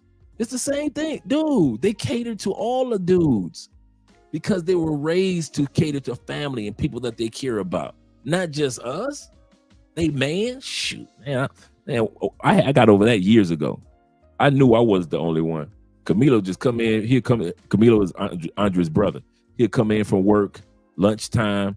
Andre in the kitchen. They laughing and giggling and talking while Camilo was sitting there in the living room talking to Andre, and she in there making him something for lunch. What I'm gonna say? I'm your husband. You shouldn't be cooking for. Shh, man. That'll throw off the feng shui of my whole year.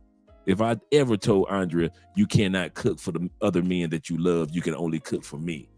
That don't even sound right. You can't cook for your dad anymore. You can only cook and provide for me. You're like, shh. She looking at me like, what? Ain't going so well with that. Zeta said facts. He said, if I had foreign women get mad because I would give me a drink, man, please give me a drink. They told me to sit my ass down and she'll get it. Absolutely correct. And she does it for her family too. Absolutely. Shout out to my man SYSBM for life in the building as well. He said, brother, yes. He said, yes, better women. Absolutely correct. Theo says this with the $5 love. He said, compelling case to marry a Colombiana, as well as any other parts. Colombiana, Brazilian, Asian. These women have a tradition of taking care of men.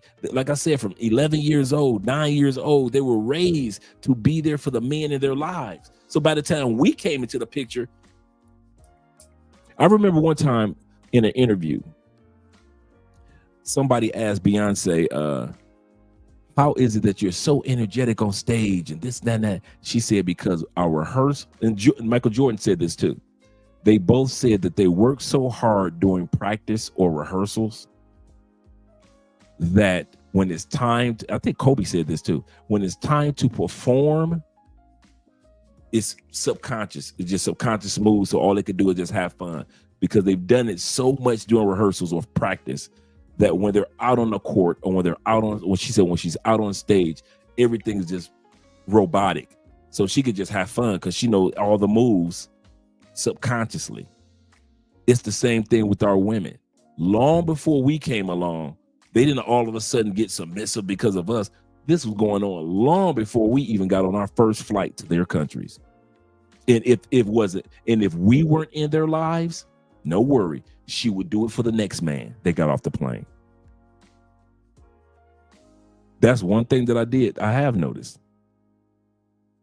One thing that my man Ben says this. Ben says he said mine was one of 9 brothers and sisters raised by her father. He did not play. Total difference from Western women. Absolutely, absolutely correct. Let me get to these super chats real quick, gentlemen. Shout out to all you guys that are here. D May is in the building. Shout out to you, D. He says this. He said, I had a game last week. He said, got back home, made me a sandwich. My lady got upset. I saw that coming when she found out. Dude, all day long, Andrea is like, what'd you eat? You ready to eat? Are you going to eat before the live stream or after the live stream? Are you going to eat before the consultation or after the consultation? Are you going to eat before this or after that? Okay, babe. I'll keep you. Okay, I'll take care of this. Every day. All the time. And it makes you want to step your game up as far as, you know, showing your love and care and concern for them as well. Shout out to my man David Dice once again. He said, Andre, I am asking you as a big brother, do you honestly think it is better for black men, especially to date interracially, because we seem happier and more peaceful? TBH, I forget what TBH stands for. Just seeing it more often. If you want the truth, I'm going to ask the guys in the comments, for all you guys that are dating women, just so happen to be dating a woman in another country of a different race, was the race the largest factor compared to the person? In other words, and I mentioned this to Andrea a couple years ago. I married Andrea, and she just so happened to be Colombian.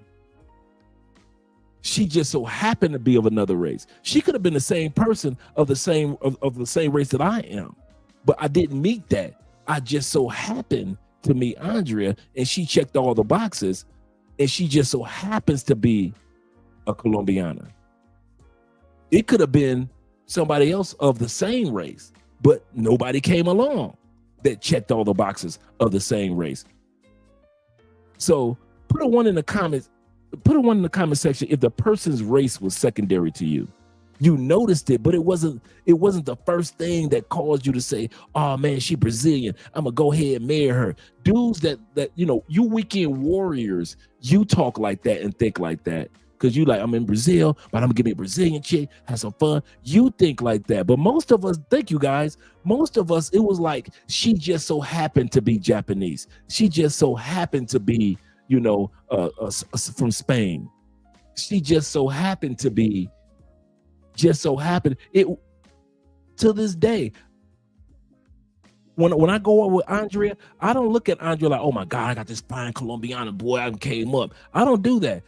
When I see her beauty, I'm like, oh, you looking beautiful today, babe. As a woman, that's my wife, who just so happens to be an extra benefit of being a Colombiana or a woman from Brazil. I mean, a woman from South America. But that being the race being, guys, get past that. Keep that in the States. If you want to be with an Afro-Colombian or African sister, do it. If you one of those brothers is like, I gotta have somebody from my own culture, my own background, at least my own complexion, do it. But don't do like the States program you to do. Don't let that be the first factor. That's what my point is. Don't let her race be the first deciding factor. Let it be something that you notice. You know, oh man, she's a sister. Okay, cool. But I'm telling you, as time progresses, the thing that's going to keep you with her in the long run won't be this. Okay. Here we go. If it was this, half of us would have stayed with half the women that we were with in the States, right? If all it took was this, I got this and she got this. Why is it so easy? Why are the women that are the same complexion as us the least married women in the United States, Canada, and UK? How come nobody wants to marry this among the sisters? Brothers ain't trying to marry him. White boys ain't trying to marry him. Latin dudes ain't trying to marry him. Albanian dudes ain't trying to marry him. Samoan dudes, North American Indians ain't trying to marry him. If all it took was this to be the number one reason why you got with a woman, how come out of all the ones that had this complexion, ain't none of them work out? So this wasn't as mighty as we claim it to be in the United States, is it? If this was all so mighty, then you just take mine and hers and boom, we like closer than the Wonder Twins or the Super Friends, right? No. So when you leave and go to another country, let that person's race be secondary. You see how happy RG3 was with his woman? He was happy with his woman. You can hear the child playing in the background. She fine and sexy. She just so happens to be where she was from. But her personality, her traits, and all the other things internally that she brings to the table, that's what keeps her husband. Not because she's a white girl, but because she's the right girl who just so happens to be. You see what I'm saying? Your woman just so happens to be Filipino, just so happens to be Brazilian. Celebrate that. There ain't nothing wrong with saying, man, I gotta be a nice Brazilian. But you know in your heart, that ain't the reason that keeps you with her because she's from Brazil. That's gonna wear off quick. I'm gonna tell you something. All you fall in love with a woman because of her race or her ethnicity, we dudes who are in relationships after a few years, we will tell you that racial look what I got, that wears off quick. You're going to learn to love her for her. You're going to be loving her and she's going to be loving you, not because you African-American or not because you black, but because you're a good dude. That's why she love you. Because loving you because of your race, I got me a black man, that's going to wear off fast. Fast. The fact that you're a good man, that's going to last forever. That's what they're going to be celebrating. That's what they're going to be celebrating, I'm telling you. So when it comes to choosing being the race faithful, if you want to, cool, nothing wrong with that. But don't make the race, the skin, your number one priority. Because some of you brothers, I'm going to tell you something. Y'all ready? Some of you brothers only F with sisters because they sisters. And it's easy to walk around in public with a sister and you ain't got to worry about nobody staring at you. You ain't got to worry about no snide remarks. You ain't got to worry about no females looking at you like, You ain't got to worry about that. So some of you brothers, you ain't got to worry about your mama talking crazy, the pastor talking crazy. You ain't got to worry about your sisters talking some crazy stuff behind your girlfriend or your wife's back. I don't see why you got that white girl over here. So some of you brothers are like the one brother just said, the Islamic brother. He said, some of you brothers are so scared to date outside your race, your culture, or your nationality. That's why you date sisters. You don't date sisters because you love sisters like that. You date sisters because you're scared to date somebody else who can really love you. So you would rather be in tore up, raggedy relationships with sisters, or for my white brothers, you would rather be in a tore up, raggedy relationship with the white girl than go ahead finding somebody that check off all your boxes that just so happens to be another culture. They just so happen to be that. That wasn't why you got with them. But hey, it's a bonus that they're of that other culture. But some of you brothers, y'all just be with sisters because y'all scared to be. Y'all just don't want to hear somebody else's comments. You just don't want to hear somebody else's mouth. You don't want the black community to think that you done threw away your black card. So you're going to spend your life caring about what somebody else got to say, knowing that every other sister you deal with is giving you a headache and you tired. You're tired, but you're too scared or too worried. I won't say scared because you're a grown man, but you're too concerned about what another person got to think. Some of y'all mamas like mine, dead and gone, and you still worry about what somebody else got to say. If mom and dad gone, I don't care about what my brothers got to say. I don't care what my sister got to say, cousins. If mom and dad and grandma already gone, I don't care. And granddad, the three major people you will be concerned with, man, please, waste my time worrying about what somebody else got to say about who I'm with, especially if they're a good person. So I'm supposed to throw away a good person. I'm supposed to throw it, like I said before, you're supposed to throw away your good person just because they didn't have the right complexion. And you're supposed to search another 3 to 5 years for the person that checks off all the box, but also has the right complexion. I'm gonna say this again, and I'm gonna end this portion. I'm gonna go to the comment, but I'm gonna end it with this portion. Brothers, stop doing that. If you're a brother that's sincerely like, I'm down with the sisterhood, ain't nothing wrong with that. I love my chocolate, ain't nothing wrong with that. Black women, the most beautiful women physically in the world. We got you. We got you. I believe you. But don't be with sisters just because you worried or concerned about what somebody else might say if you don't get with a sister. Now you too busy worrying about what other people think about your life, and you ain't getting your blessing. And usually the people that worry, usually the people that got the most to say about you ain't even got a ring on their.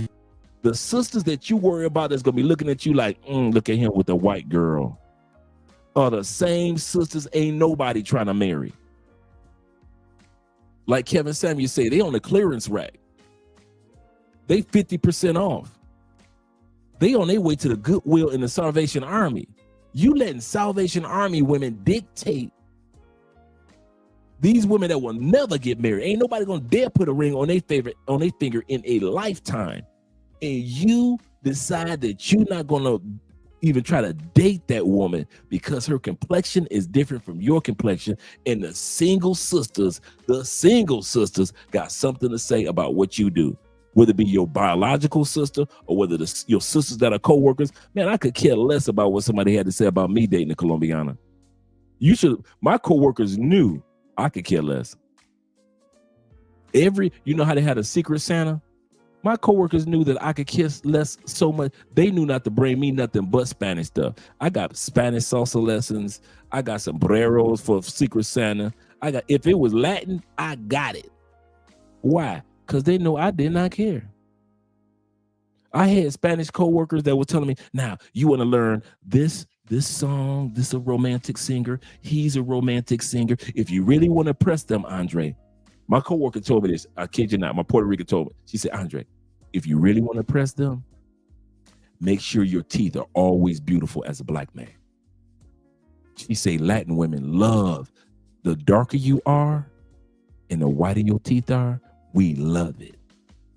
She said we love beautiful teeth on black men. So I'm taking notes. Okay, beautiful teeth, black men. Okay, gonna get these notes down. I didn't care about what the sisters had to say.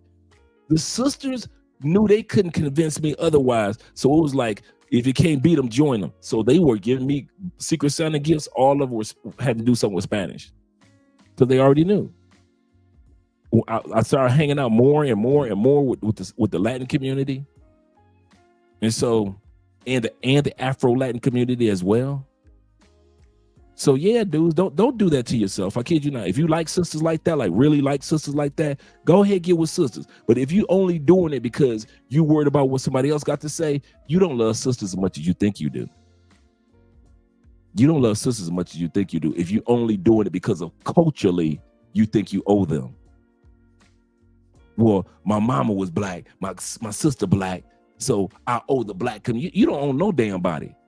You didn't come to this country, you didn't come to this planet with a debt. Who came to this planet with a debt?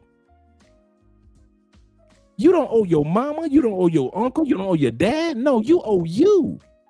You, God, but you. So go ahead and live the life that you want to live with whatever culture you want to. Y'all already know my story. I keep trying to tell y'all, if I wasn't here in Colombia and hadn't met Andrea, I'd have been right there next to Ronan. You better believe. I already knew where I would be next. If y'all ever wonder what Andre plan B was, Philippines. I'll be there just hot, sweating, trying to get used to the heat. But yeah, man, be who you want to be with, man. Yeah, you got dudes like Dr. Umar that want to shame y'all, but he got 3 baby mamas, black baby mamas. So you create 3 black baby mamas, and yet you want to shame us for being with good women, and we ain't creating a bunch of baby mamas out here. We creating real relationships.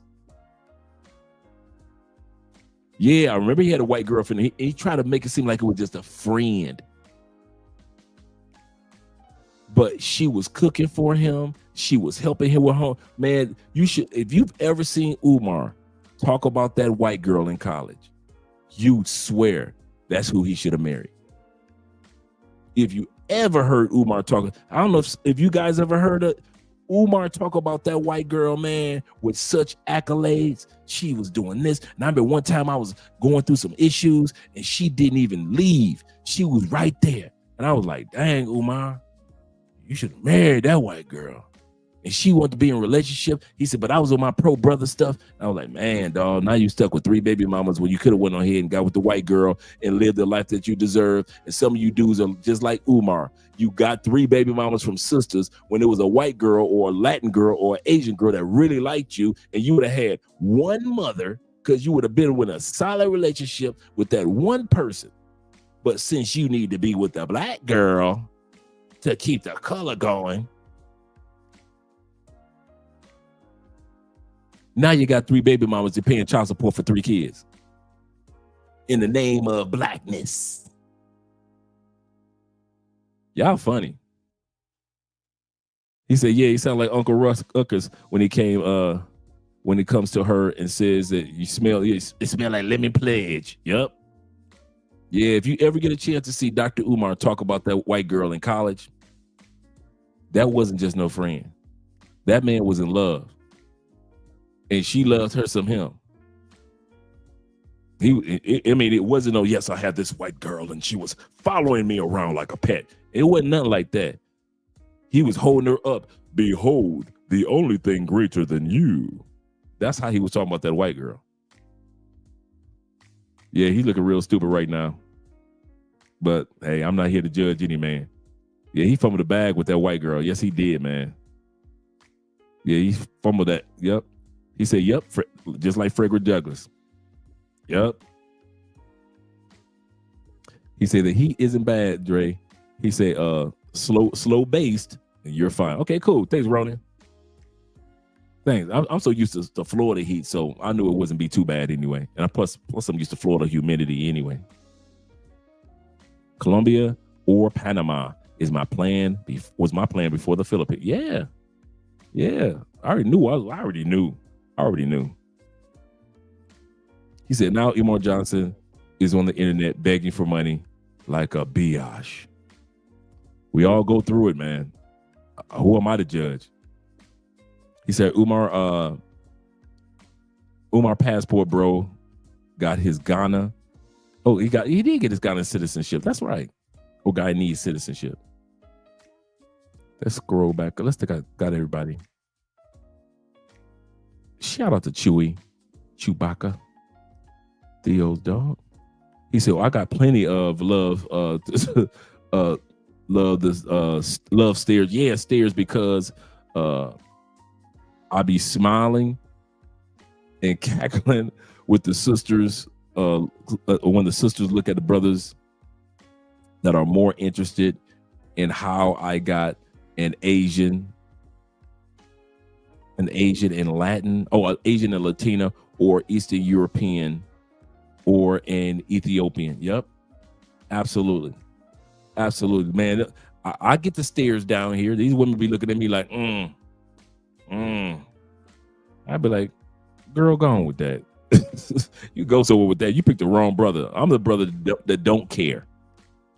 That's serious. That's so serious. A woman on I'm going to see if I can find it for us. I'm going to let this video continue to roll, but I got a video I want to show you guys, man. Let me continue on right here. Women in other countries are better than here. Exactly like your last question. American women are not the best, so they go out of the country to find a better wife. Women are in tune to their body They're not in tune with running a household. They're in tune to social media. They're not in tune with the needs of their significant other or their kids. That, you know, I'm just gonna be honest. The women really is like men. It's all about me, and I don't know if it comes from the up experience that they've had or. We're enough. It's enough. I mean, I don't know. Okay, wait. Let me just wait. Okay. Wait. Can I just finish one more thing? Okay. And one more thing about that. Why then, if that's true, why do we have the expression "Where have all the good men gone?" but nobody's asking "Where have all the good women gone"? Oh, they do. We're privileged. From where I'm from, we're the fucking prize. And if women don't know that, we're the prize. A nigga, we're the prize. If your average man is treated better by women overseas, why do you think men prefer to stay in America and play the game when the odds are so heavily stacked against them? Probably because of money issues and they don't want to leave their environment. Essentially, why do you think men spend so much time grooming themselves to please the materialistic women in America? Ooh. Because looks matter, I guess. I think a lot of them don't know about how much of success they could have if they left the country. So they kind of just stay with what they know in the country, and that's bad success rate in the country. When it comes to foreign women, what cultures do you think men prefer and why? Whew. I mean, my first thought, my gut instinct was a typical blonde Russian woman. Does a woman's behavior play any role in how she's treated by men? You know what? Honestly, yes. Yes, because you give the same energy that you want, you know? Does a woman's behavior play any role in how she's treated by men? Yes, definitely. So why are people so quick to blame the man when things go wrong in a relationship? Oh, because it's always a man's fault. It's not always a man's fault. Women definitely do mess up. I've always been told that it takes two to tango where I'm from. It's never just one-sided. It's both-sided, no matter what.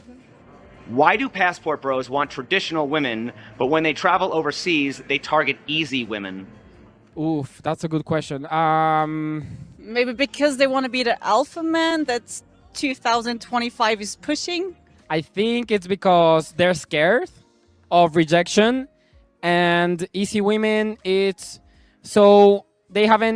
probably their first time traveling, so they're going with what's familiar with them.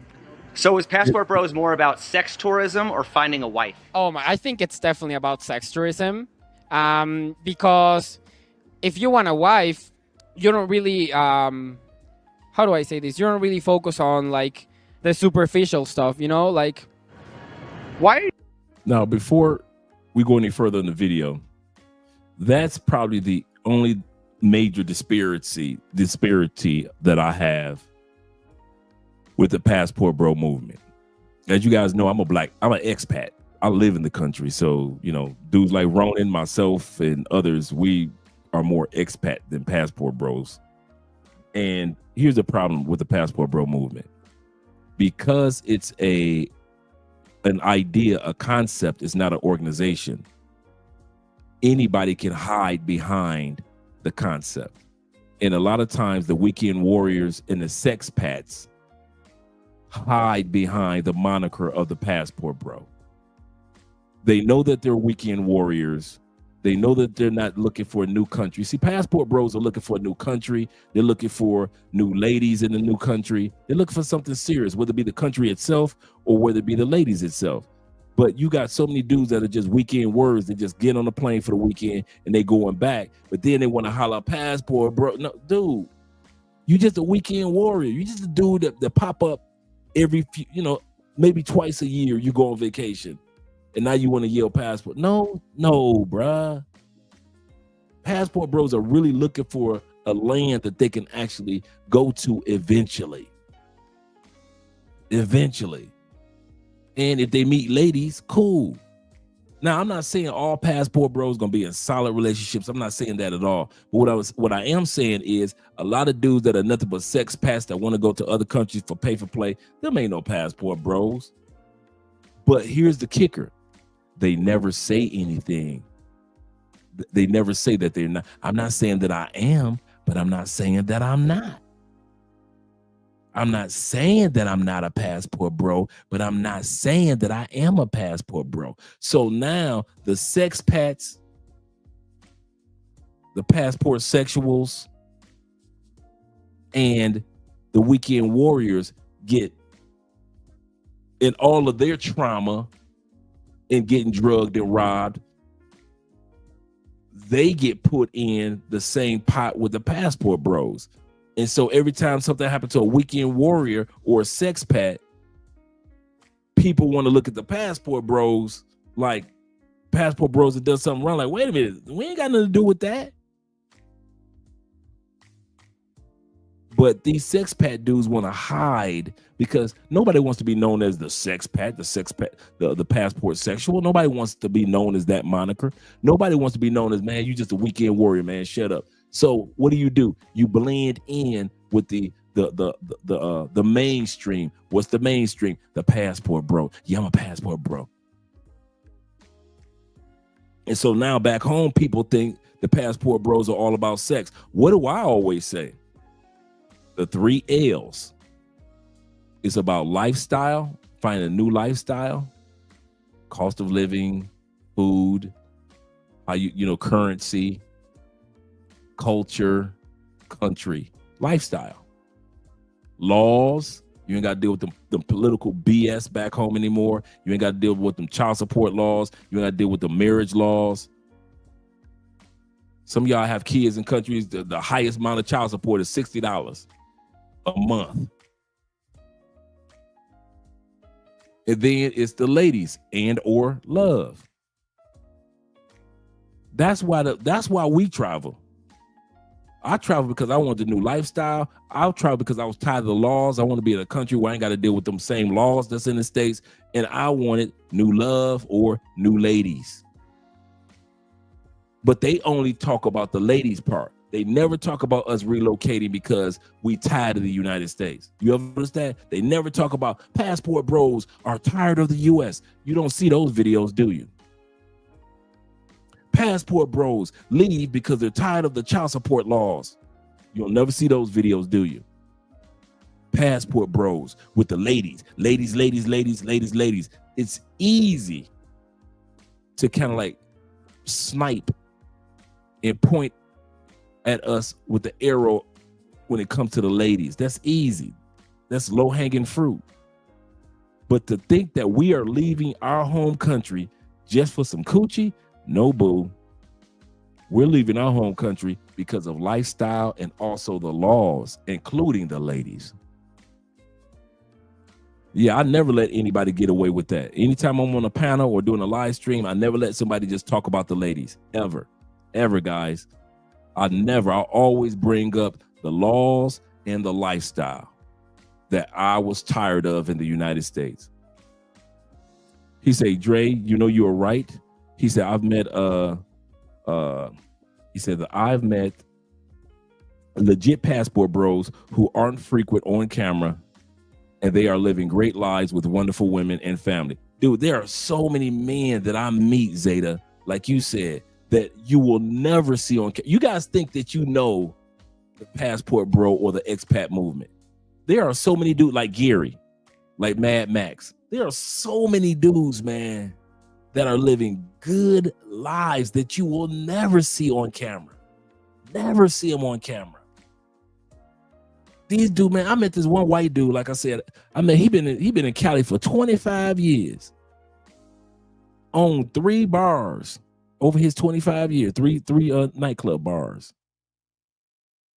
Spanish is trash as mine. I said, you've been here 25 years. Is your Spanish still trash? He said, hey, it's good enough for me to build businesses.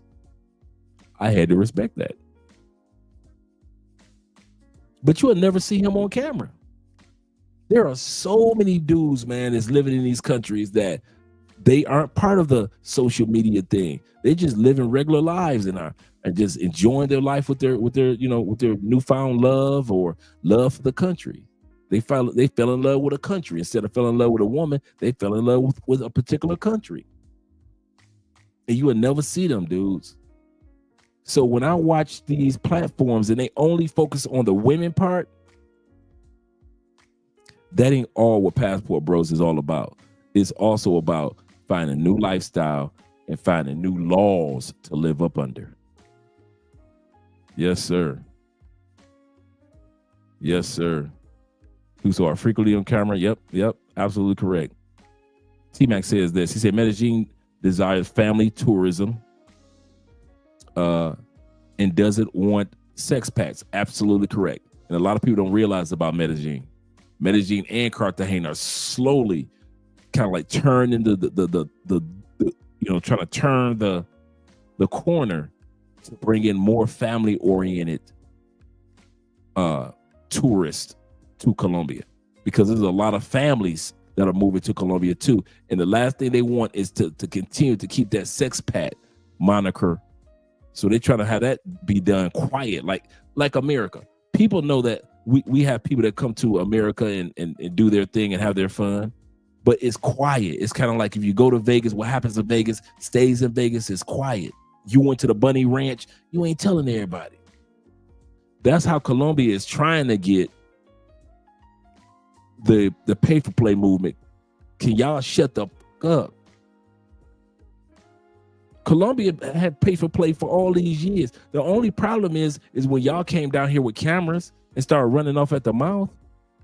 That's the only thing. That's the only thing that blew pay for play up and messed it up. Dudes came down here with cameras and couldn't shut the heck up. Yep, he said they're cracking down big time, and I'm glad. He said, and going after guest-friendly Airbnbs. Yep, because they want to have those Airbnbs for families to come down too. Some places don't allow outside Airbnb or outside Airbnb guests, and I'm with that. Yeah, shout out to Gary, man. Shout out to Gary. Kid you not, man. Gary came down here with Peace Corps back in the 80s. So, man,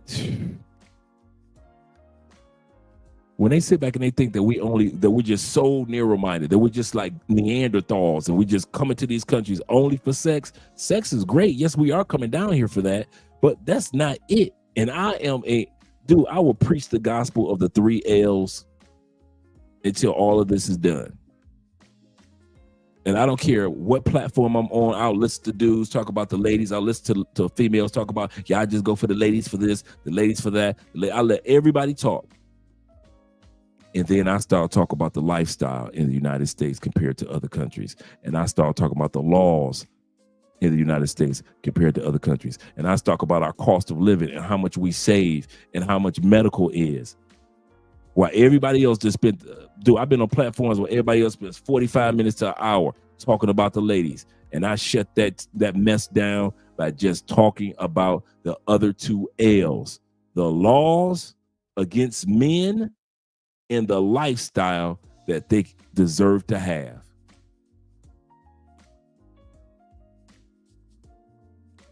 Because they're beating a dead horse as they continue to talk about, y'all only going for the ladies, y'all only going for the ladies, y'all only going for the ladies. That's one segment, ma'am.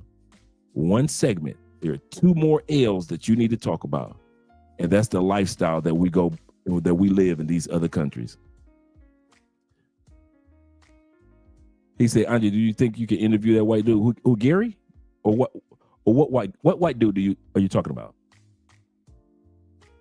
He said, I was wondering how many guys over the years he shared his experience with and tried to get them to go, oh, Gary, yeah, hey, Mad Max. I'm going to reach out to Gary. I'm going to reach out to Gary and see if he wants to be on the show. I always talk to Gary that's my dude. That's my dude. So we'll see. I don't know if Gary is still here. He might be asleep by now. He said, I'm glad that you do, Dre, to help a lot of us, man, out about the culture in Colombia. Shout out to you and Andrea. Yes, sir. And all of us, man, we learn so much about each other's culture because we don't focus only on the women. And for all the pay-for-play party dudes that want to be pay-for-play YouTubers, I ain't got nothing against them, but to sit back and try to jail the passport bro movement as if it's only about the ladies. Even if, let's say, the passport bro movement is majority about the ladies, it still has a segment about lifestyle and the unfair laws. It's still all about that. And you can't deny it. You cannot sit back and say you go to all these countries and you did not notice how inexpensive it is to eat and enjoy yourself and go to and enjoy yourself when it comes to you go out to a club and you are in the VIP section for next to nothing compared to the States. Yeah, I definitely don't get that. Let's continue on with the video. We only got a few minutes left anyway. We only got a few minutes left of the video. And then we got Kieran right here, Miss Modern Woman. Be more likely to see female empowerment in first world countries? Because we have that freedom. Why do women seem to be more unhappy the more free that they are? It's a really good question. Yeah, she couldn't answer that one. Why are women more unhappy if they are so free in America? Why is nobody flying to come marry them if they have everything? Yeah, she got stumped. He asked her a truthful question, and the only thing that she could give was the truth. And so she decided, Actually, the mental health crisis in the United States is absolutely insane. And I don't actually know why, but yes, the depression and the anxiety that women have here is a lot higher, I think, than other countries. True. Regardless of money, I think they have a tight-knit family, and that means more than, anything else. Why do passport bros want traditional women, but when they travel overseas, they target easy women? So they can get laid? I don't know. And I feel like it's most readily available because the traditional woman really go up to a foreigner, I feel like. Like they'd be marrying within their community and culture and whatnot. Yeah, so they view it as an escape. Yeah. Because they're weak men mentally, and they don't want a good woman. Let's be real, they want a slave. So is passport bros more about sex tourism or finding a wife? Sex tourism, definitely not about finding a wife. wow. I didn't know that. I'm stumped. Definitely not. Why do American women... What the hell? If y'all don't get y'all cousin Riri, or is this your cousin Russell who's trying to be a man? If y'all don't get y'all cousin, what the? and feel threatened by foreign women? I don't feel threatened. I don't feel like we do. I feel like we look better. What? I feel like we look better. I could have sworn if I saw her in the Blade trilogy, I could have sworn I saw her get killed with a stake during the Blade trilogy. Goodness gracious. Get y'all sisters. So this is what's going on in the States? This is what's going on in the States? Talk to me, gentlemen. Tell me about, man, y'all need to lay down on the couch of life and just tell the truth. Is this what's going on back on the plantation?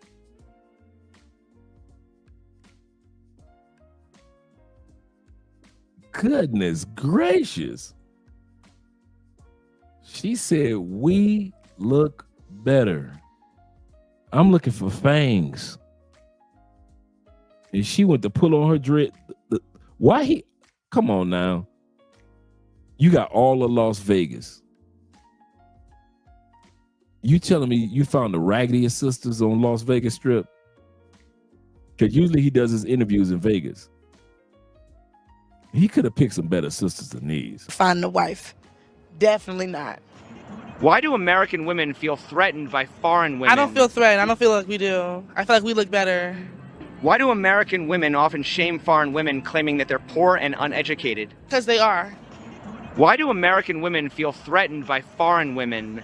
Do foreign women pose a threat to American women for what they offer men? I don't think it's that much about being foreign, but more the like the rivalry between women themselves, because every woman wants to be better than the other woman. Why will American women often shame foreign women, claiming that they're poor and uneducated? Whoa, I've never heard about that, but maybe because they want to portray themselves as better? How many languages do you speak? I speak 5 languages. And where are you from? Croatia. All right, If Miss all women Croatia. are the same because of their female nature, why do you think Red Pill advocates for passport bros? Exactly. That don't make that. I don't know. That don't even make sense. If you feel like all women are the same, why are you going to different? That's stupid. Do you think that women are the problem, or are the people influencing women the problem? I think definitely the people influencing the women are the problem. Why? Because, I mean, we've seen women in other parts of the world be open-minded or do things for others, not just themselves. It's just, I think the society here kind of restricts them into thinking that being by themselves gives them an empowerment, some diluted empowerment, which is, in my opinion, false. There we go. There we go. I just wanted to share those videos with you. So now you guys got a chance to see life in Asia, relationships, and all the good things that come along with it. As well as there is nothing wrong with you guys dating and enjoying life within your race or even outside of your race. But it's always up to you. Always up to you. Nick says this. He said the problem is the people influencing the women are other women. True. This is true.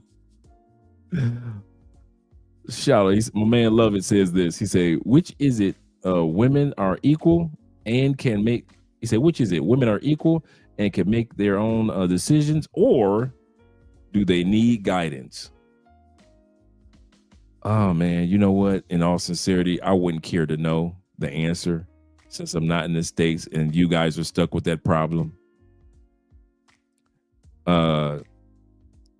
Which is it, that women are equal and can make their own decisions based off of what they say, or do they need guidance?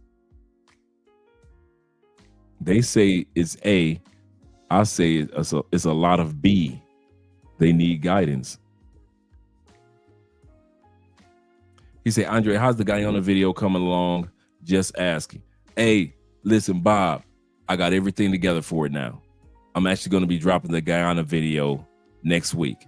I'm glad that you actually, or the Guyanese video. I'm glad you said that. I've been putting together a video series regarding what's taking place, you know, the business side of Guyana. We all know that they've been drilling for oil, and billions of gallons per day is coming off the coast of Guyana. They're making money, and they're making plans of doing a lot of great things coming down the turnpike. So I've been putting together a video series in regards to some of the benefits, as well as websites and links to some of the benefits that's going to be coming down the turnpike for anybody that's interested in Guyana. Everybody knows that Guyana is the only English-speaking country in South America. It's nestled between Venezuela and Brazil, with French Guyana and Suriname right there, small little countries. He said, yo, Guyana's been drilling. Oh, yep. So I put together a series, it's a business series that I put together that I'm going to be dropping for us next week. So yeah, I'm glad that you asked, Bobby. Yeah, they're doing some great things. Yep, they're about to, yeah. They're calling them the Dubai of South America, because they're going to be doing so many amazing. Just think about it. You have a country that's nothing but open land, basically. I mean, they can build some of everything anywhere. It is just open land. It's just crazy. But let me let you gentlemen go. Enjoy your evening. I'm about to relax. Yeah, Venezuela's T-Mac. They're trying to take over a part. The U.S. is flying air patrol over Guyana because Venezuela is trying to say, oh, yeah, I got oil. Yeah, well, you know, some of your land, Guyana, is ours.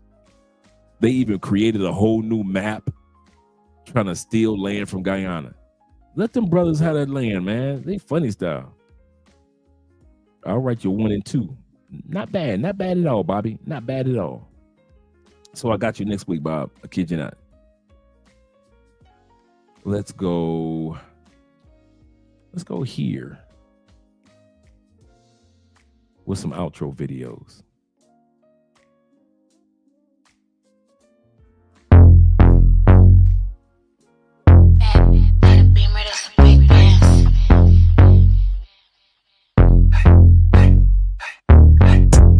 This ain't a Beamer, that's a big dance. Chrome heart got me kissing on his best friend. Put in work, baby, you could be my best man. Sending cash to my account, he investing. Dark shades on when I'm off the Migos. He tryna cuff me like a in a Rico. Moving through the like GTA with a cheat code. He claimed that he love me, but before not a freak. I just wanna dance all night. Can't nobody do it just like I. Boy, you got just what I like. Come on, baby, let's kiss, don't fight. What you wanna do? Tell me what you like. What you wanna do? Tell me what you like. What you wanna do? Tell me what you like. Just say the word, baby, I'ma get you right. What you wanna do? Tell me what you like. What you wanna do? Tell me what you like. What you wanna do? Tell me what you like. Ain't gotta say it, I know I'm the one you like. Ooh, damn, so the DJ turn the beat up. Got a white boy who be singing like a Beatle. Claim she getting bread, but I heard she doing keto. I don't do drugs, I'ma smoke a little weed up. I can't chase a man for no paper. I just think it's sweet, I'ma show him now or later. I be getting money on the wake up. He a broke boy, tell that bitch get his cake up. Only with dope boys, they the ones who spinning paper, get your weight up. Told him send an Addy and to stay up. She's out here mad, told him assalamu alaikum. Who that 5'5", she don't even need no makeup. What you wanna do? Tell me what you like. What you wanna do? Tell me what you like. What you wanna do? Tell me what you like. Just say the word, baby, I'ma get you right. What you wanna do? Tell me what you like. What you wanna do? Tell me what you like. What you wanna do? Tell me what you like. Ain't gotta say it, I know I'm the one you like.